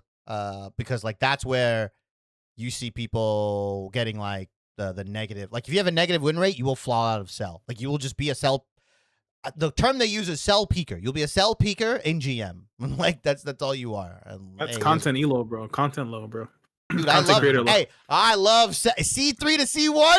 Oh, hey, what's up, Kimbaru? Hey, what's up, Isaac? What's everybody? Like, it's so fun. It's so fun. You see so many content creators. That's right, and then you get to like Eternity. Like for example, me, I hit Eternity pretty early, so it's like the semi-pro and pro players, and they're all like, "You're a pig," and I'm like, "Oh, the ego's insane." Show me your pro contract and how much you make. Let's compare salaries. Like I said, most of these guys that talk crazy on the game would get stuffed in a locker, bro. Like you're literally a fucking dork, bro. Like I don't understand. Like you're hiding behind the fact that you're high elo at this game. Meanwhile, I made a video. Marvel, what people need to understand, high elo players, is that you guys are the worst of the best. You're the worst of the best. You hop on Overwatch, you will get humbled so bad. You hop on Valorant, you will get humbled so bad. You hop on literally any serious competitive game, maybe a lot of them like have transferable skills, but you won't climb and you won't be calling people piggies up there. I'll tell you that. Yeah, much. no, like you could come to like a console Destiny 2 sweat scrim and you'd get pooped on bad. there is no like other. I really do feel like I have other Destiny friends and they're like, I think they're even. No, like for me, Rivals is goo goo gaga. That's true. Like thumb mouth goo goo gaga, right? Like, how do you read the situation so well? Because this entire game is goo goo gaga. Like people always wonder, like when I'm fighting Iron Fist, why I stop shooting and just stare at them sometimes. Because I know they're gonna block. Like you know they're gonna block. You just know they're gonna block. You want to block right here. I mean, yeah. I mean, that's also like why melee DPS feels so like they complain a lot in the fighting games. Yeah, yeah. Send them the fighting. Bro, don't get me started on duelists. Nah, yeah. Well, yeah, it's fine. All right, guys, we're transitioning drama time and. Guys, God, look at Ichilou. Drama time. I love me some drama.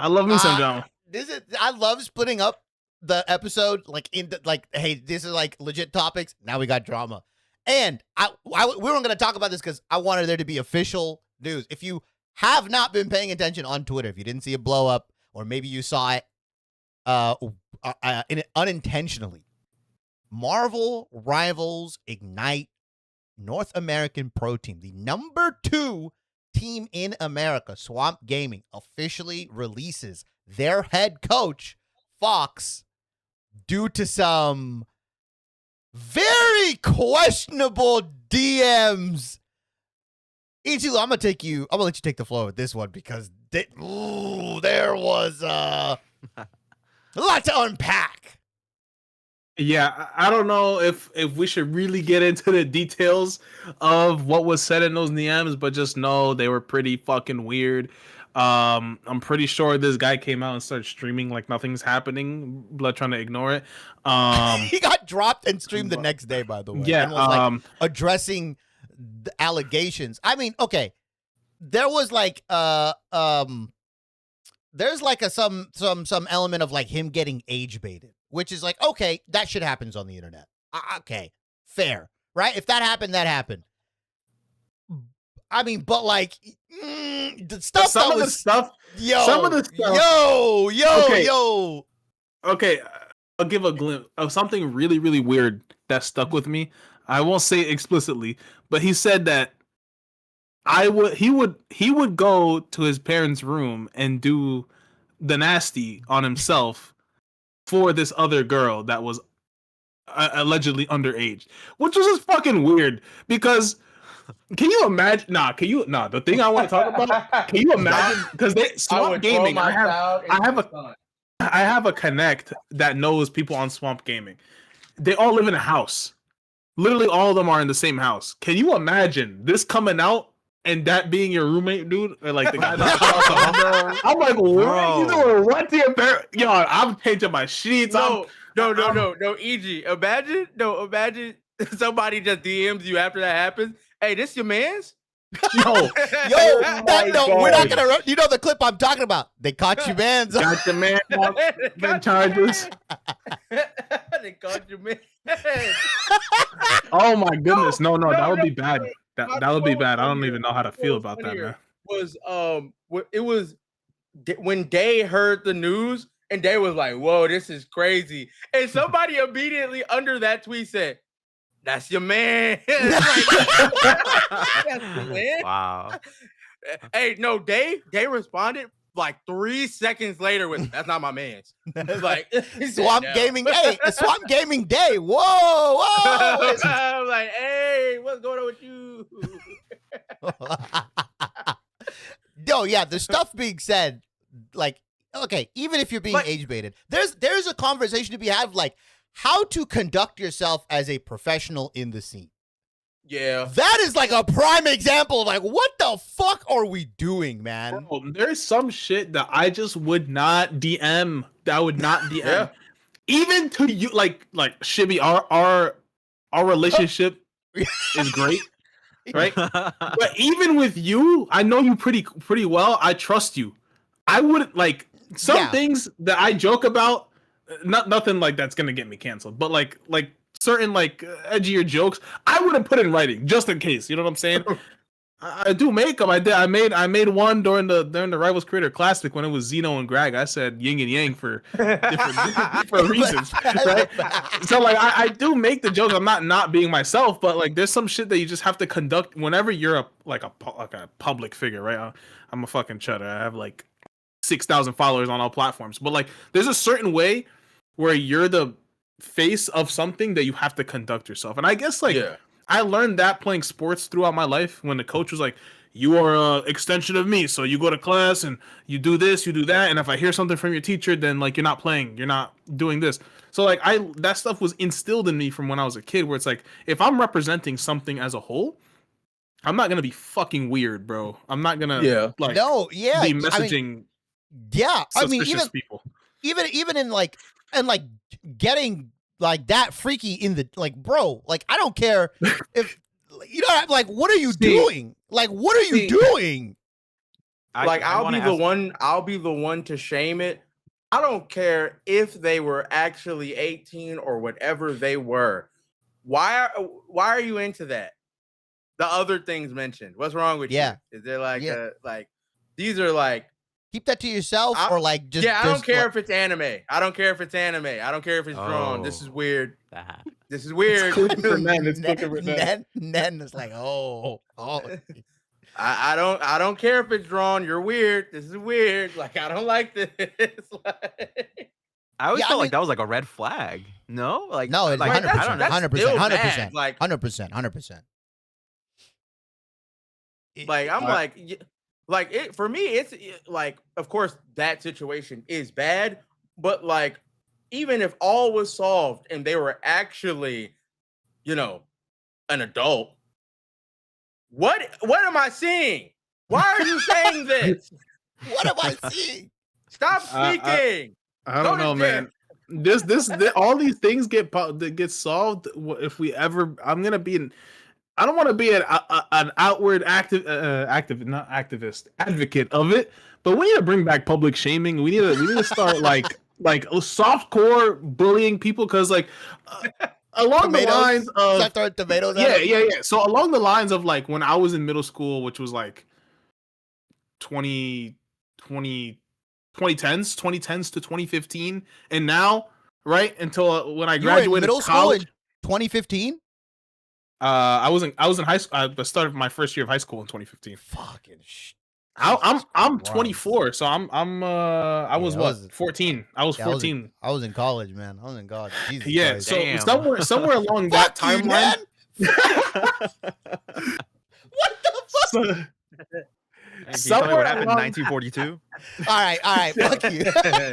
All right, but okay. My point is, somewhere along that timeline, bullying stopped being like a thing, right? And like, I understand you shouldn't bully people for the things that they can't control, or like, you know, disabilities and all that stuff. I'm all cool, but like optional shit, like what he was saying, we need to flame the fuck out of you before you get to the point where optional. You're texting a potential minor, bro. We need to just flame you, like make you feel shame, because some things, I'm sorry, is not normal to like. Call me not woke or whatever. Call me whatever. Some things is just outside the fucking norm, dude. And like, we shouldn't continue to. This is like a more political issue, right? And so like, I'm pushing the political agenda here, but some things you shouldn't like indulge in. You know what I'm saying? Consume. Yeah. Well, I think it's also like you work with such a young player base of like pro players are not like majority of them aren't old. Right? Like, they're not going to be my age. Like, I would be a coach. In like esports. I'm considered old, right? Yeah, I mean, you wouldn't be able to keep up, man. All right. Fucking all right. All right. I'm saying is like you as an individual have a responsibility. Like, you work with people that are anywhere from 16 to like 22. You're with young adults. Yeah. I don't want anyone like that around. Like if you're into that, like, get the fuck away, like, from developing people. Like that's a whole nother thing, right? Like, I don't know, man. I have this. Oh, I'm sorry. Go ahead. No, go. I have this like joke when it's someone's birthday and I'm streaming.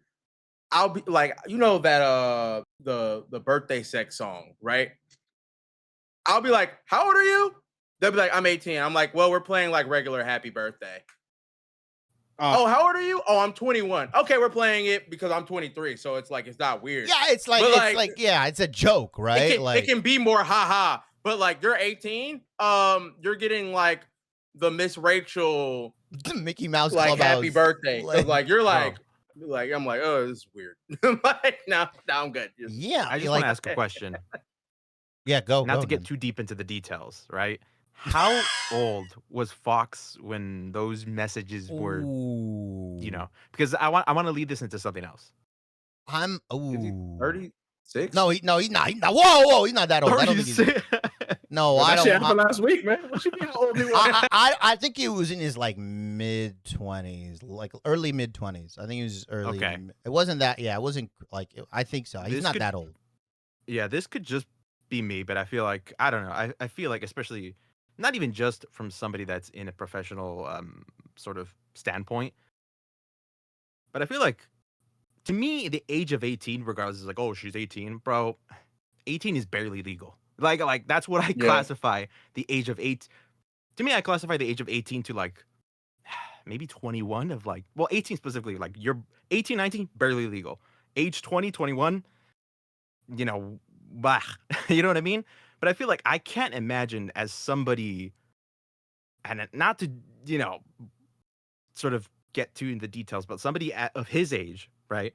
Talking to somebody that just a year ago was a minor. You know what I mean? Like it's to me, I just can't wrap my head around that because, bro, to me, it's like, not to date myself or, you know, say my age, but I am, E.G., how old? I mean, not E.G. Shibi, do you mind?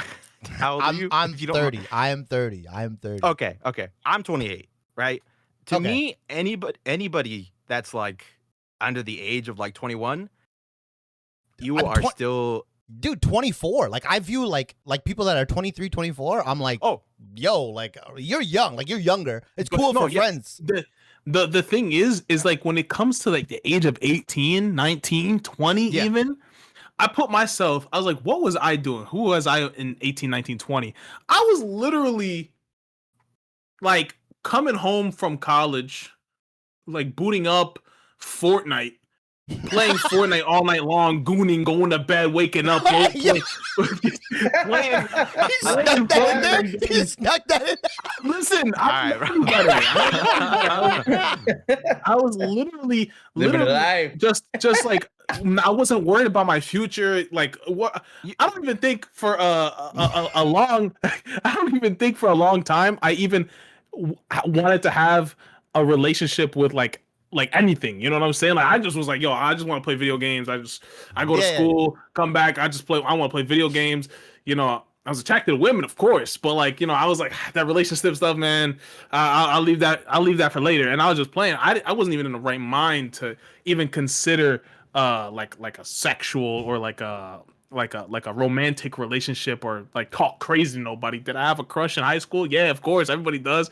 You know what I'm saying? But like, I was just worried about playing Fortnite, eating, as you can see, high calorie individual, and just being straight brain rot. You know what I'm saying? So like for like a 24, 25-year-old to like, I'm gonna use the word prey on like an 18, 19-year-old, and like some people on the internet is like, bro, it's two consenting adults. I'm like, bro, you at 18, you at 18, you're a fucking like idiot. Like you're just an idiot. You don't know anything about the real world, and like having something like me at 24, like right now, like it's not even comparable to who I was at 18. So it's like it's almost predatory, right? Even though by legal definition, anytime someone starts pulling out the legal definition of like Romeo and Juliet laws and all that stuff, just stop talking. The alarms. Yeah, just stop talking. You lost. You should be put on a watch list. To be honest, yeah, no, you should. That way, you know, you should. The moment you start opening up the law book and be like, well, technically, no. There's no technically. Like this is a young,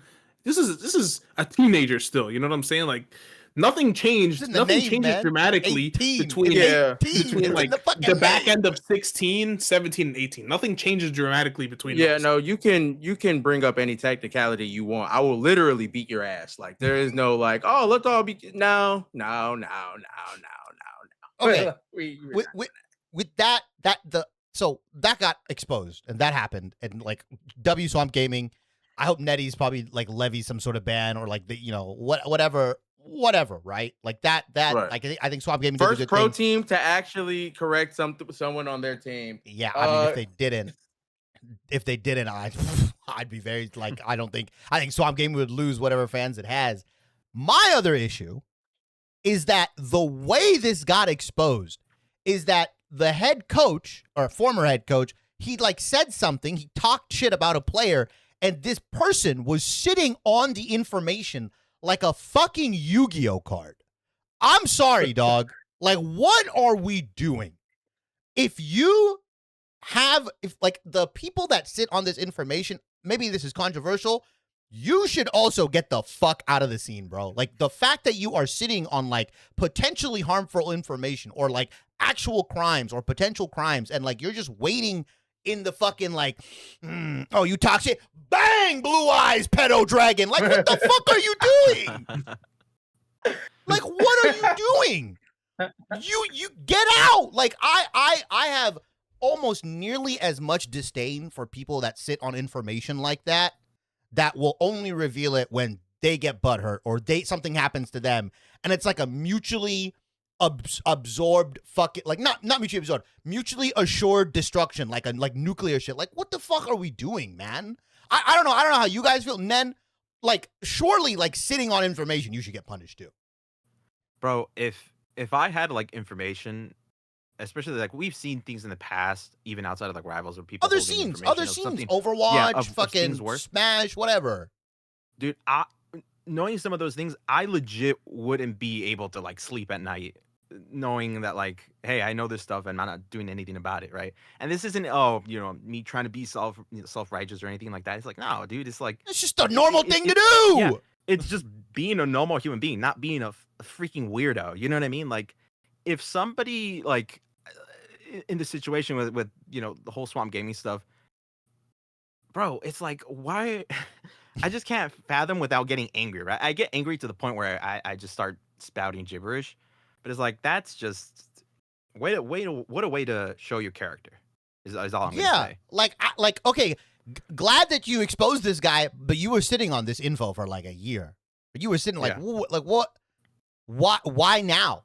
Because he said you're a dog shit player. All right, man. Like, is that like I don't know, man. Egylou, am I crazy? Am I crazy to be like this person is just as equally or like not equally, but like you were just as bad, like almost as bad? Those are the people you gotta really watch out for. That's why you don't know who has a file on you, bro. Like I'm sure, like in my years of being on the internet, someone close to me definitely has a file of all the crazy shit I said, and they wait until you get to the top or you get some kind of success. They don't really like them. Maybe you like, you wrong them in a certain way. Boom, career done.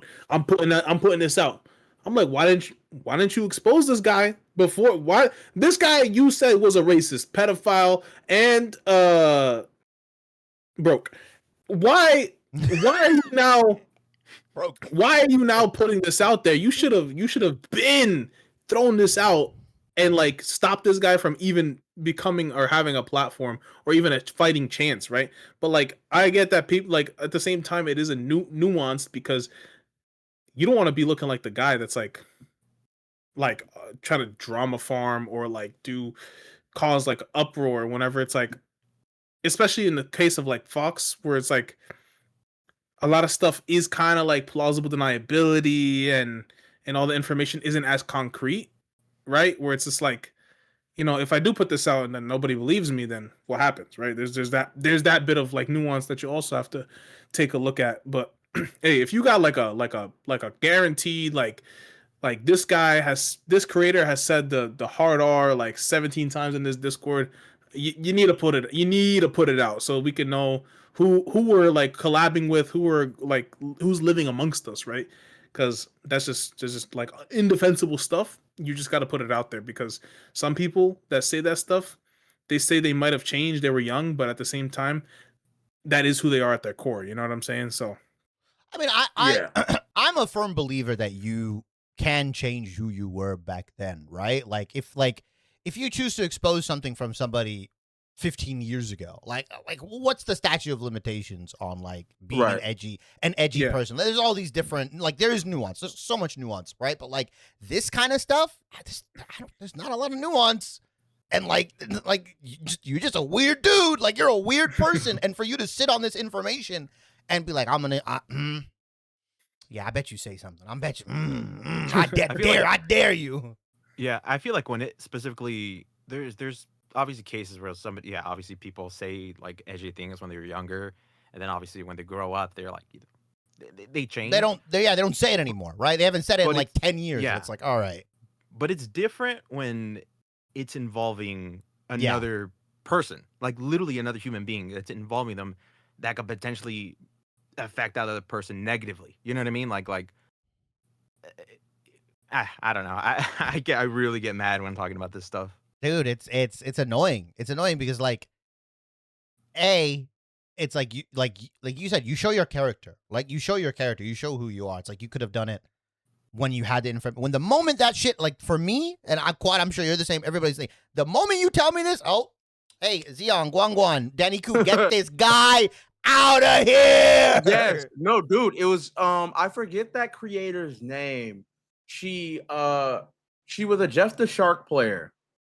I made a whole big video on that. She was a Jeff the Shark player, and she was calling someone like terrible the N-word. shit. Like, just like worse, like really bad. Oh. Yeah. Yeah, and I'm like, yeah, we don't do that. I immediately reported it to NetEase. Yeah, no, she's no longer a partner. I just never made a follow-up video. But you can go look she's not there. Like, she's gone. Yeah, cause I'm like, no, you don't do that. And you know you're not supposed to. Like, that's the thing. And speaking of which, in like game chat, I'm a terrible person. I'll say it outright. I don't say like slurs and stuff, but I will flame you, right? That text chat, I'm gonna flame you. Look, Mr. Zert's in the chat right now. Yes, he is. All of my friends know. All my personal friends, I'm a terrible person. I'm a dickhead when it comes to like playing ranked, and I'm talking my shit, bro. I'm waiting till the day someone comes out and makes a video on me, because toxic streamer. Toxic streamer. I only violate somebody that deserves to get violated. I'm not in there. I'm not one of these like chuds where like I just get in here and I'm like, well, you didn't pick this. All right, I'm throwing, guys. Like, no. Like, you must be like some kind of like, you must have done something really bad to get that reaction out of me, because I'm not just in there talking shit. Or if like I'm telling somebody, communicating the same thing over and over again, I'm like, hey, can we get a different tank? Can we get a different tank? And I crash out on you. I'm like, you are doing dog shit on Angela. Please play Magneto. hop on Magneto, and you. Zert said, "Shivy, can you PR trade him?" I don't think I should be the one. Egylou, no. Oh no, Shibby will tell you like you came home, your dad came home and beat you with drunk and beat you with the beer bottle. Like that's why you're throwing this game. Like that's what Shibby will say. Shibby's not a PR train, bro. What you see when he casts, that is not him, bro. That is not him. Look, that's when I'm the caster. Shivy's different, bro. Caster Shivy, I keep my image. Like I don't. Yeah, like we all play games and we like, hey, if someone's doing bad, I'm gonna ask you to switch. I'm gonna say, hey, do this, do that. But if you come back with like an attitude, if you say I'm dog shit, I'm like, all right, bro. Like you just open the floodgates. Like you just open the floodgates. Like that's different. I don't know. None of us are PR trained. I saw Nenn crash out. I saw Nenn crash out the other day on one of his fucking YouTube also videos. Why. Yeah, that's also why. And like I keep chat off because I don't want to hear people like, especially on console. They hear me. They're like, oh my god, Quad, I hate you. I hate you so much, Quad. I hate you. I hate you. I hate you. It's partially because I don't want to hear that, but also because I'm worse than them as a person. So if you say that to me, I'm going to say worse things back to you. Right? Like, I think you guys saw that whole situation I had, like, not even a week or two ago, where that one person, where that screenshot that got shown, where it was like, Quad, you're gonna do what? That's like bad, dude. You can't say that. And I'm like, yeah. Oh, I remember what you're talking about. Yeah. Oh, yeah. that guy, that guy. Right, where yeah, but I'm like, he started it. Like, Quad, your weird type of angle. Yeah, and then he didn't realize the actual messages that were sent, and it's like, I mean, Quad's the same. I'm a big proponent, and I'll always say this: the energy you give me, I'm giving you right back, bro. Like I swear, like. Or 2x. Like if you come at me a certain way, I'm not gonna fucking be the bigger person. If you are always the bigger person, you are hanging around with too many small fucking people. I'm sorry, bro. Like I'm not like that. Like if you're gonna tell me, oh, you're dog shit, like kill yourself or whatever, like all that bullshit. Like all right, yeah, your dad beats you with beer bottles, you fucking bitch, you infant syndrome alcohol. Like I'm gonna go crazy. I'm gonna go crazy because you want to give that energy and you expect me to be different. Yeah, like in that situation, you caught me in a non-professional setting and you said some crazy shit to me. I'm like, yeah, like because that's the thing. If you walked up to me and said that, this wouldn't be a verbal exchange. Like what I said would just happen. Like don't say that to me. What are we doing? Okay. Do you think the way, because I feel like a lot of people, and we just transition to the next topic, but I feel like a lot of people, because you respond the way you do to so many comments, like I any day I'm guaranteed Quad's gonna respond to some like out of pocket comment that's like XYZ, and it's just gonna be like expose you, blah blah blah blah blah. Do you think the recent uptick in the hate for bigger creators is because they're not acting the way that people would expect them to because they're like bigger and they have more influence? And Angel, I'll throw this to you first. Like the recent hate on flats, and like obviously, like we're in the TikTok space. Every week there's a video talking about how Quad's like the worst player on console, or he's this, he's that. Everybody like, do you think do you think there's like the expectation? Do you think MarvelRivals creators are a little bit different, where it's like, I'm not gonna act the way that you think I should just because I'm a content creator? Like if you're gonna come at me a certain way, go fuck yourself. Like, yeah, I mean, the thing I don't understand is, right, all the smaller guys, right, and oh my gosh, and I'm also a smaller guy, right? So this is my first time being a real content creator, and I'm finally getting to see the back end and having conversations with like people with motion, right? And I just don't understand why these guys, the smaller guys who are my size, smaller or like slightly larger than me, have like this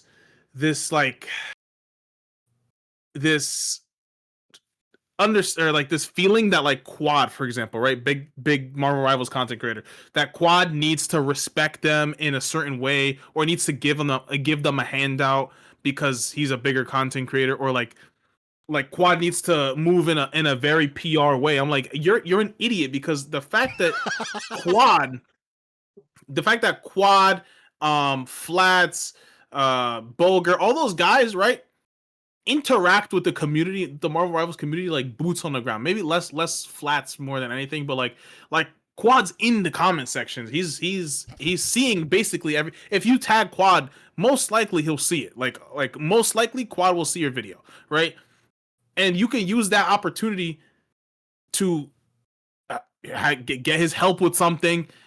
Like there's not a lot of content creators. Not to this isn't a Quad glazing podcast, but like there's not a lot of creators who are willing to take time out of their day to help some. I just saw him do like a VOD review on like someone's like social media account, right, on like their TikTok, where like he's like, hey, don't record the videos like this, record it like this, make sure your setup's out of your way, blah blah blah. There's not many creators that are gonna do that.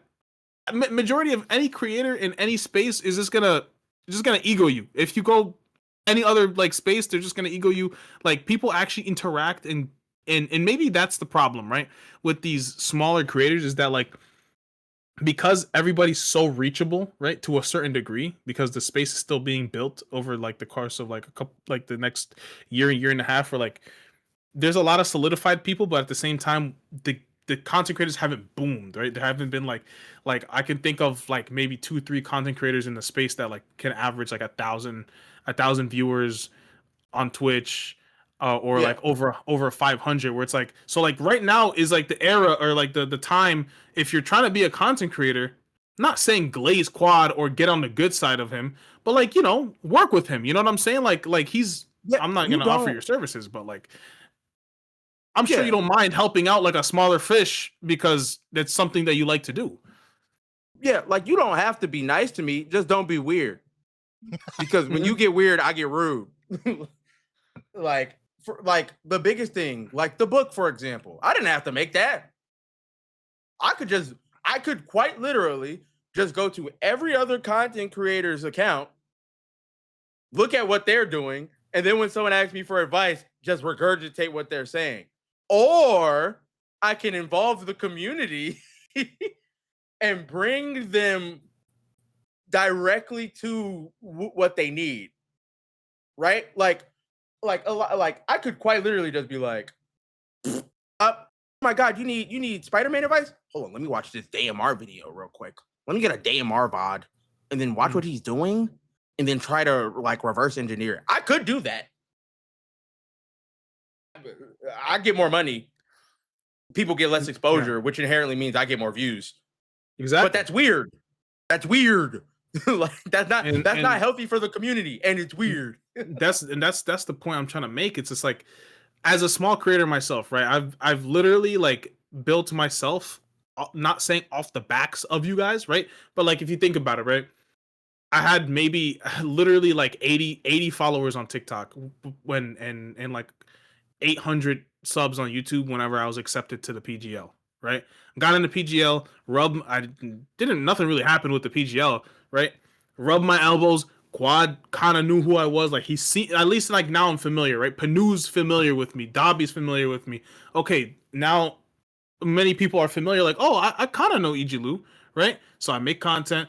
Now I'm starting to learn from these guys. Okay, I know KPX Chris was like in a Discord, like giving out like certain things. I'm like, okay, I'm gonna take that. I'm gonna take this. I'm rubbing elbows with them. I'm like, I'm trying to learn from the people that are bigger than me, because I don't have an ego, right? At the end, I mean, I do have an ego, but like not when it comes to like growth. I don't have an ego.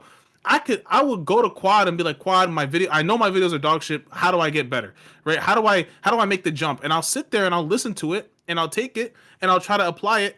And then I will literally keep going around the circles and like not clout sharking or like sucking off the clout from somebody, but like literally just be in the circle and just watch and learn, right? Be nice, interact. If I wasn't nice or if I wasn't interacting, I'm literally a nobody. How do you think I was able to build out a creator event and invite certain people and get the attention of J3, right? You have to be nice. You have to work with others. And like, maybe that's the problem with these smaller creators. They look at Quad, they look at all these top guys, and they're like, I should be there. I should be on the top. I don't understand. He records videos on his phone. He puts no effort into his content. And I'm sitting here, editing in my Premiere Pro and posting my clip dumps in GM that nobody gives a fuck about. They hate it that I record on a phone. It's they genuinely hate it. It's like you have to work with other people. You have to understand that like it is a game, not to be fake, but to understand, like, okay, well, I want to be a mainstay in this space. All right, I'm gonna learn from the best. I see Bosm in the chat right now. I learned from him. I watched him. I had no ego to how do I run this event? How does it go, so that I could understand what to look for, who to talk to, and we just replicated that, and we tried to make it better. We tried to learn from the past, and Bosm reached out to me, and he was like, "Hey, if you have any questions, let me know." And he congratulated me on the event. Didn't have to do that, by the way. He didn't. He's the one who reached out to me first. I have the DM. He's like, "Oh, congratulations on the event. Let me know if you have like whatever, right?" So shout out, bro, for that. You know what I'm saying? He didn't have to do that, and that's something that people are missing. Where it's like they look at somebody that's at the top and they're like, "I should be there already. I create great content by uploading clip dumps of me playing Spider-Man in GM. I should be there."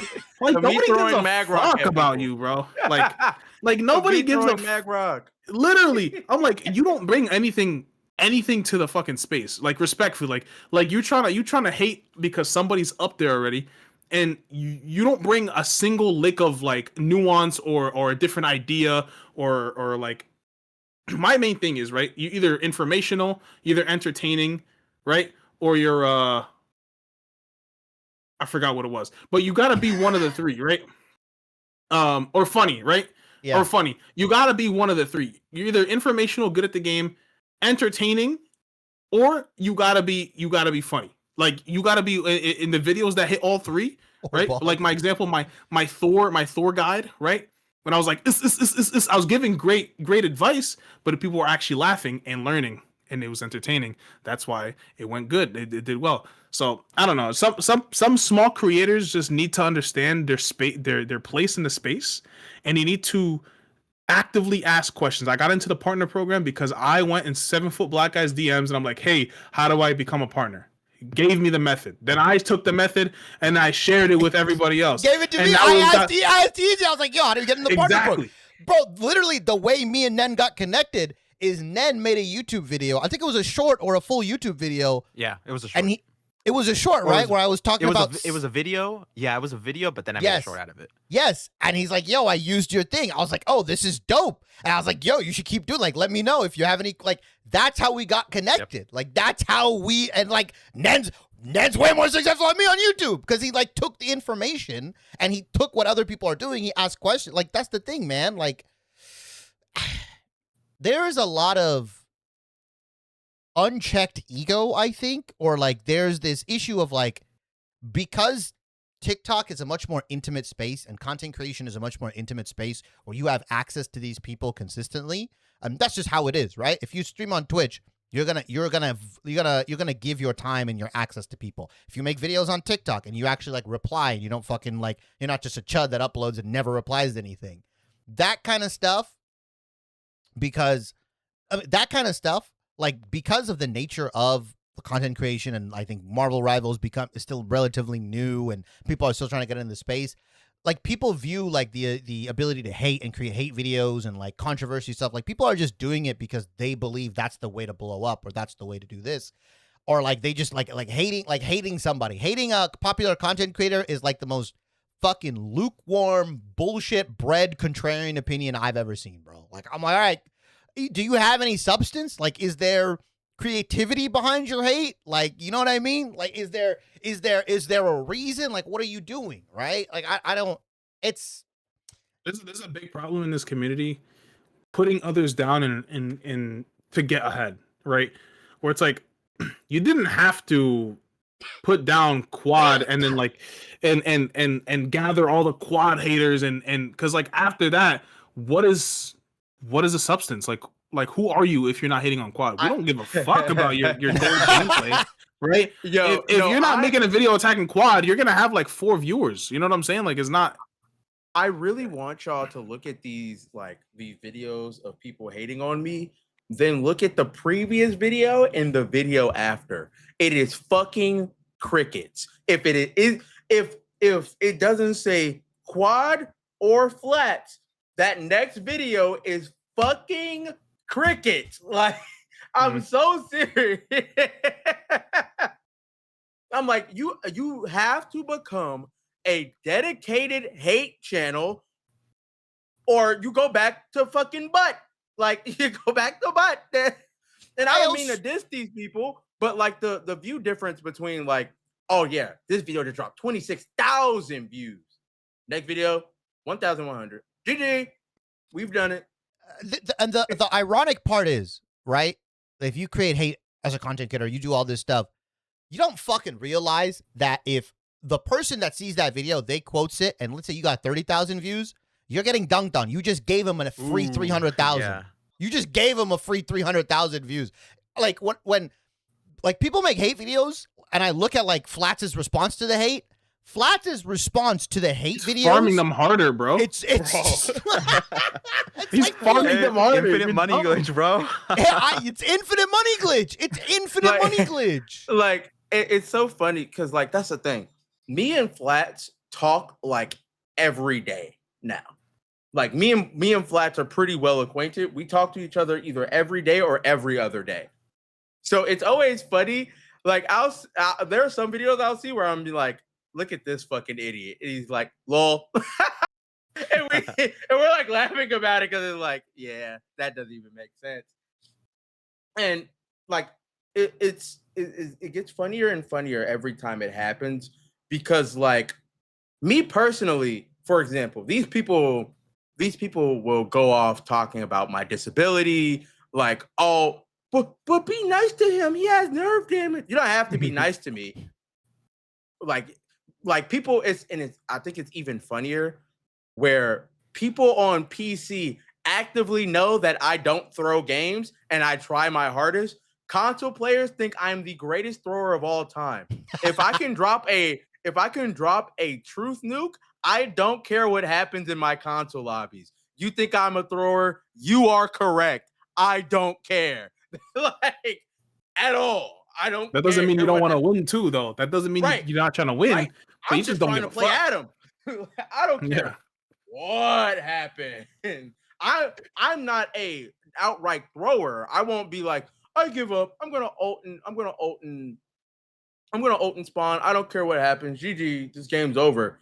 I am consistently trying to win.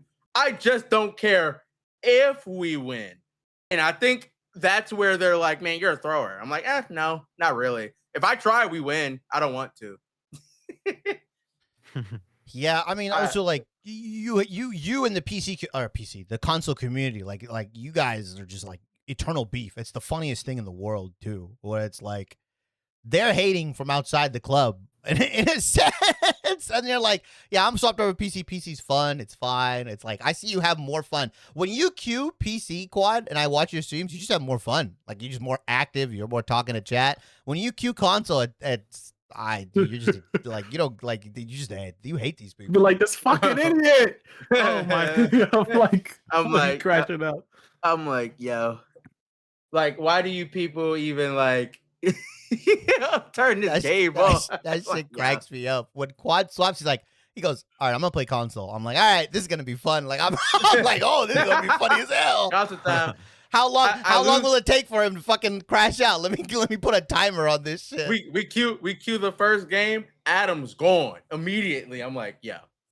Like that's the thing. I could be in high elo of PC and I won't get target banned. They see me in high elo of console. They're like, no, this guy cannot play Adam. And I'm like, oh yeah. Dude, I just found out the method. You showed me the method yesterday to not get target banned. I played C2, C1 is hell, bro. Everybody's using a tracker. And I'm getting like triple ban on my eye, man. Like everyone's using a tracker and poop. Listen, they can't ban me out. They cannot ban me out. Yeah, whatever. Yeah, because you're in GM. I'm all right. I thought I was streaming. I almost pressed the freaking soundboard. I was like, okay. All right. Away from the uptick of drama, something came to my page a couple days ago. I think yesterday, literally. The Kingsman face reveal shit is. I'm gonna say this right now. WhoKovi is a one of one human being. WhoKovi is the fucking king. WhoKovi is the fucking king. I don't care. Like that guy's hilarious. There will never be there was never a Kovi before. There will never be a Kovi after. That's like that video he made where he's got to be like a big like beat. I can't even like. I can't even. Hey, I'll say he got to be a 6'5" BWC longer. 265. He said 265, 265. He said you guys, the ladies are reading smut on the public transport, rubbing their thighs together, marinating. And I'm like, what? How do you come up with one-of-one sentence. That's a one-of-one sentence. Kovi is the fucking king. No, we need to have Kovi on the pod because I need to know, like, does he like all of them? We gotta get all of them. Does he script that out? Like, does he write that and like have it on his monitor and then like I don't. Like, it doesn't there's no look way, like right? It doesn't look like it. The way he's staring into my fucking soul in those videos, unless he's got like a prompter up here, which he might. Look, I don't know. I find it hard to believe that he writes these down. I think these are just like. just natural. It comes off so no glaze. It comes off so smooth too. It's like damn. He must have been thinking about this for a minute because like there's no way that you're saying that sentence like reading the smut on the train, rubbing your thighs together, followed by what he say? He said, "Ooh, Kingsman, you tell me to switch off Widow. No." He puts me against the wall. He fucks me. I'm like, what? How do you make a whole sentence like that, bro? He reads AO3. I already know. He's one of those AO3. I already know on the DL, bro. Like I can't. I told Kobe, I was like, what is this, man? What am I listening to? And now I think he spawned in the next week. He has spawned a trend where like everyone's gonna put their own Kingsman fanfic, whatever the hell. Imagination. They've been doing that. This is how it's all like the girls like this is how I think Kingsman would look, and it's just like a white man mocking, that's like a mocking white man. Yeah. I'm like, are you prepared to see like a scrawny white kid in fucking and1 basketball shorts? Literally, like he's gonna look like regular dude, bro. Just like regular. I was just about to say regular dude. Like he's just gonna look like the most regular. Because we've seen his brother, right? His brother made a whole video during the Kingsman drama thing, right? Where it's like, so we know like he kind of like, you know, apple don't fall far from the tree. You know what I'm saying? So I saw someone put his brother in the comments, be like, guys, we might be cooked. And they put the fucking brother. I'm like, why did the brother get straight? I seen that. I seen that. I'm like, God damn, bro. I'm like, damn. Kingsman, advice, bro. Get a haircut. And when you do the face reveal, get a haircut, get some threads, get some new clothes, like because I promise just turn on the camera. Just turn on the. Don't do nothing special. Don't like peek your head in. Just like, stream and just start playing Magic. Like don't even acknowledge it. Just start playing Magic and fucking. Don't even like the. I remember like Pick and Roll, right? Pick and Roll did like a face reveal. I remember watching Pick and Roll. He was faceless. Right? He was he was faceless. And then one time I just clicked into his stream and he was like, I was like, oh, he's black. I was like, I didn't know that. I was like, oh, cool. All right, that's cool. And then he just plays, yeah. He just There's I'm waiting.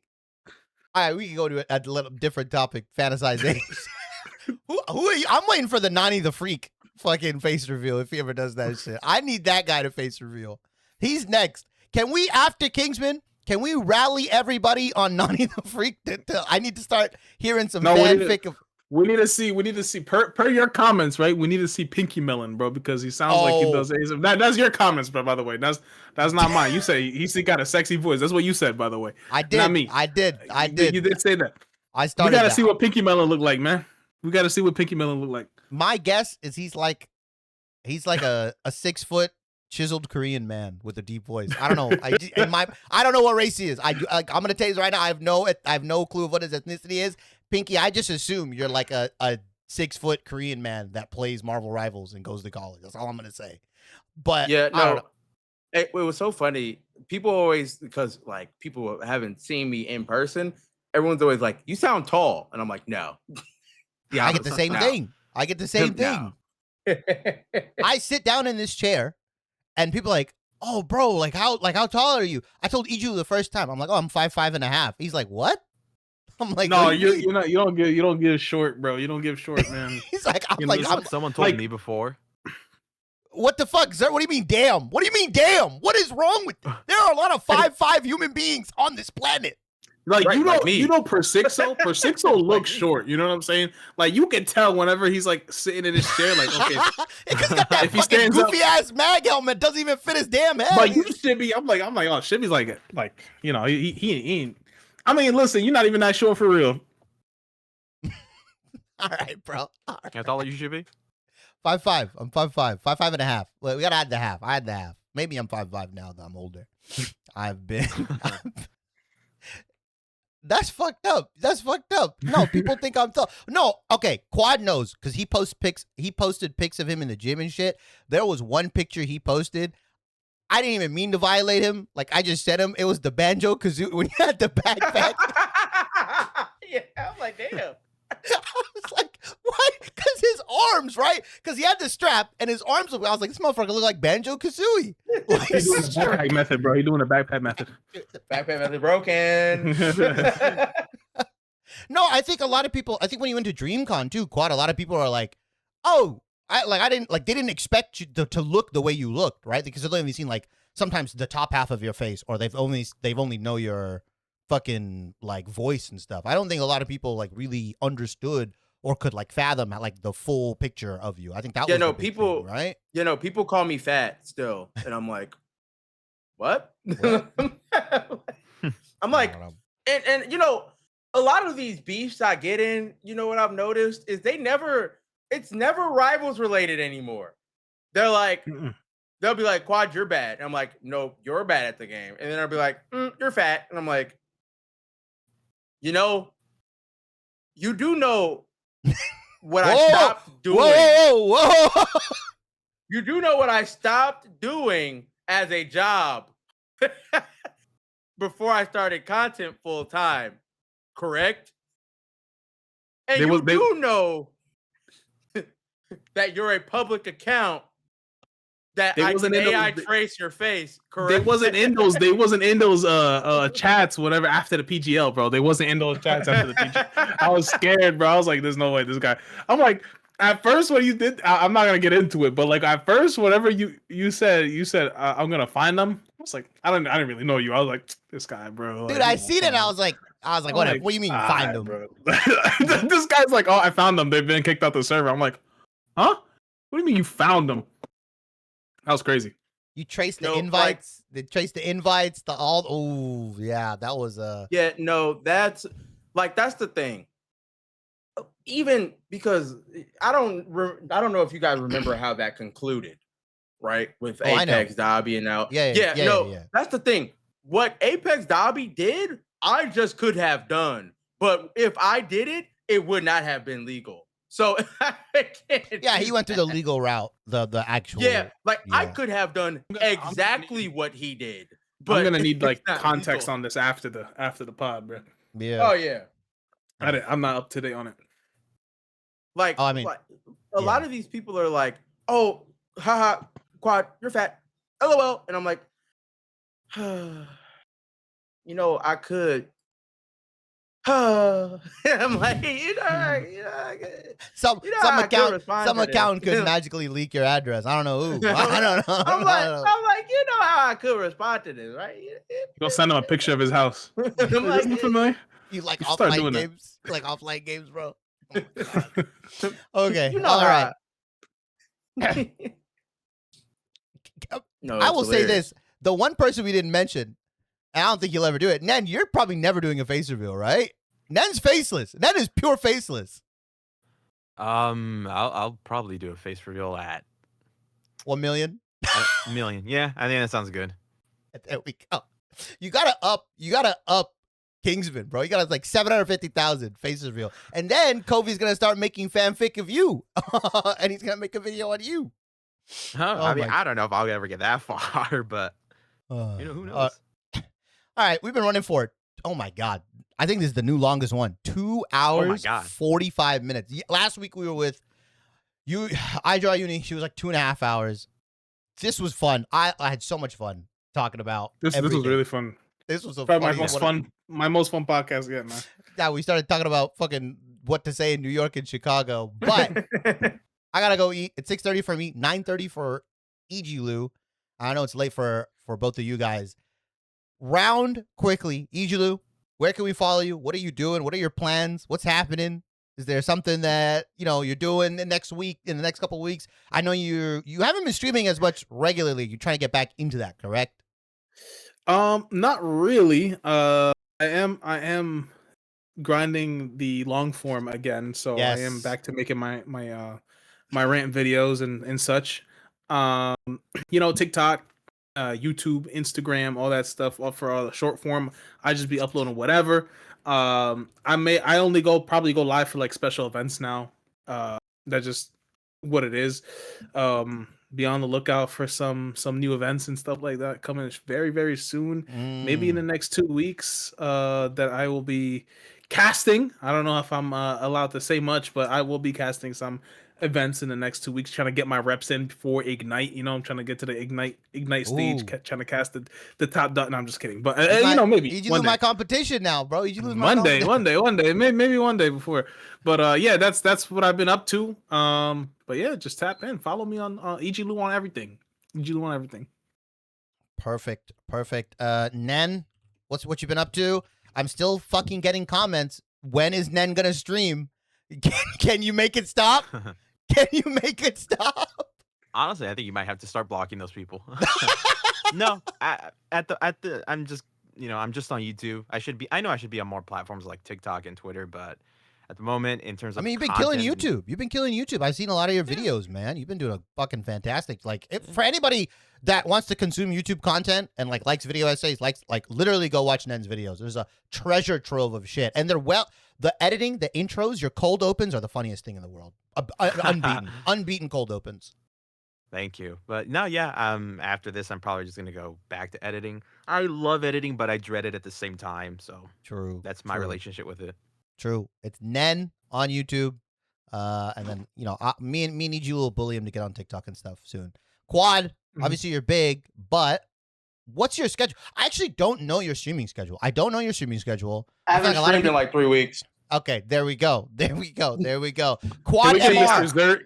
get Mr. Zert to do something about that, please? Yeah. Bully him, Zert. Bully him. Quad MR on everything, right? It's official. Your Quad MR on everything. I saw you change on YouTube recently. Are you gonna be doing more on that platform? I've been seeing some moves. I actually very recently released a new video. It was about the 50K tournament. I'm making an Adam guide there soon. That's gonna be really in depth, like very neurodivergently. So that'll be exciting. I'm gonna stream more so that I'm trying to stream but not be angry so that I can have good games to post on YouTube.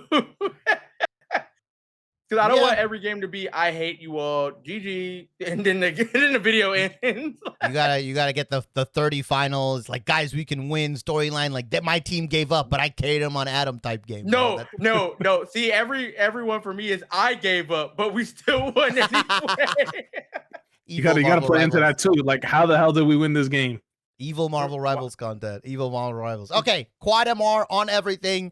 My name is Shibby MR. You know who I am. I'm all that stuff. Live every Tuesday on these podcasts. I also stream, but my stream schedule has been kind of whack. Sometimes I stream late at night. Other times I'm streaming right after work. It just depends. But that's me. YouTube VOD will be tomorrow, uploaded Wednesday. So if you missed part of it, maybe you came in halfway through, it's a 2-hour, 47-minute podcast. There's a lot to learn. We are also on Spotify. I cannot stress this enough.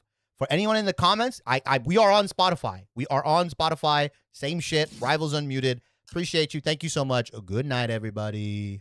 Good night. Hey, everybody. Thanks for watching. If you enjoyed the video, please like, comment, subscribe, and hit the bell for notifications, as that all helps me out a ton. I try and respond to every single one of the comments in my videos because I genuinely do appreciate you guys taking time out of your busy schedules to leave one, as well as I love interacting with my own community.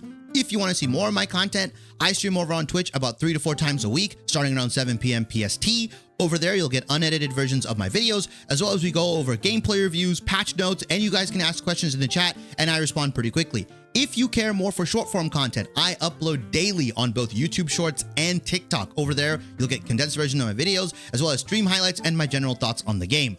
All of that will be in the description box below, as well as a pop-up that will show up on the right side of the screen here telling you where to go and all my handles. I really do appreciate all of you, and I hope to see you guys in the next video.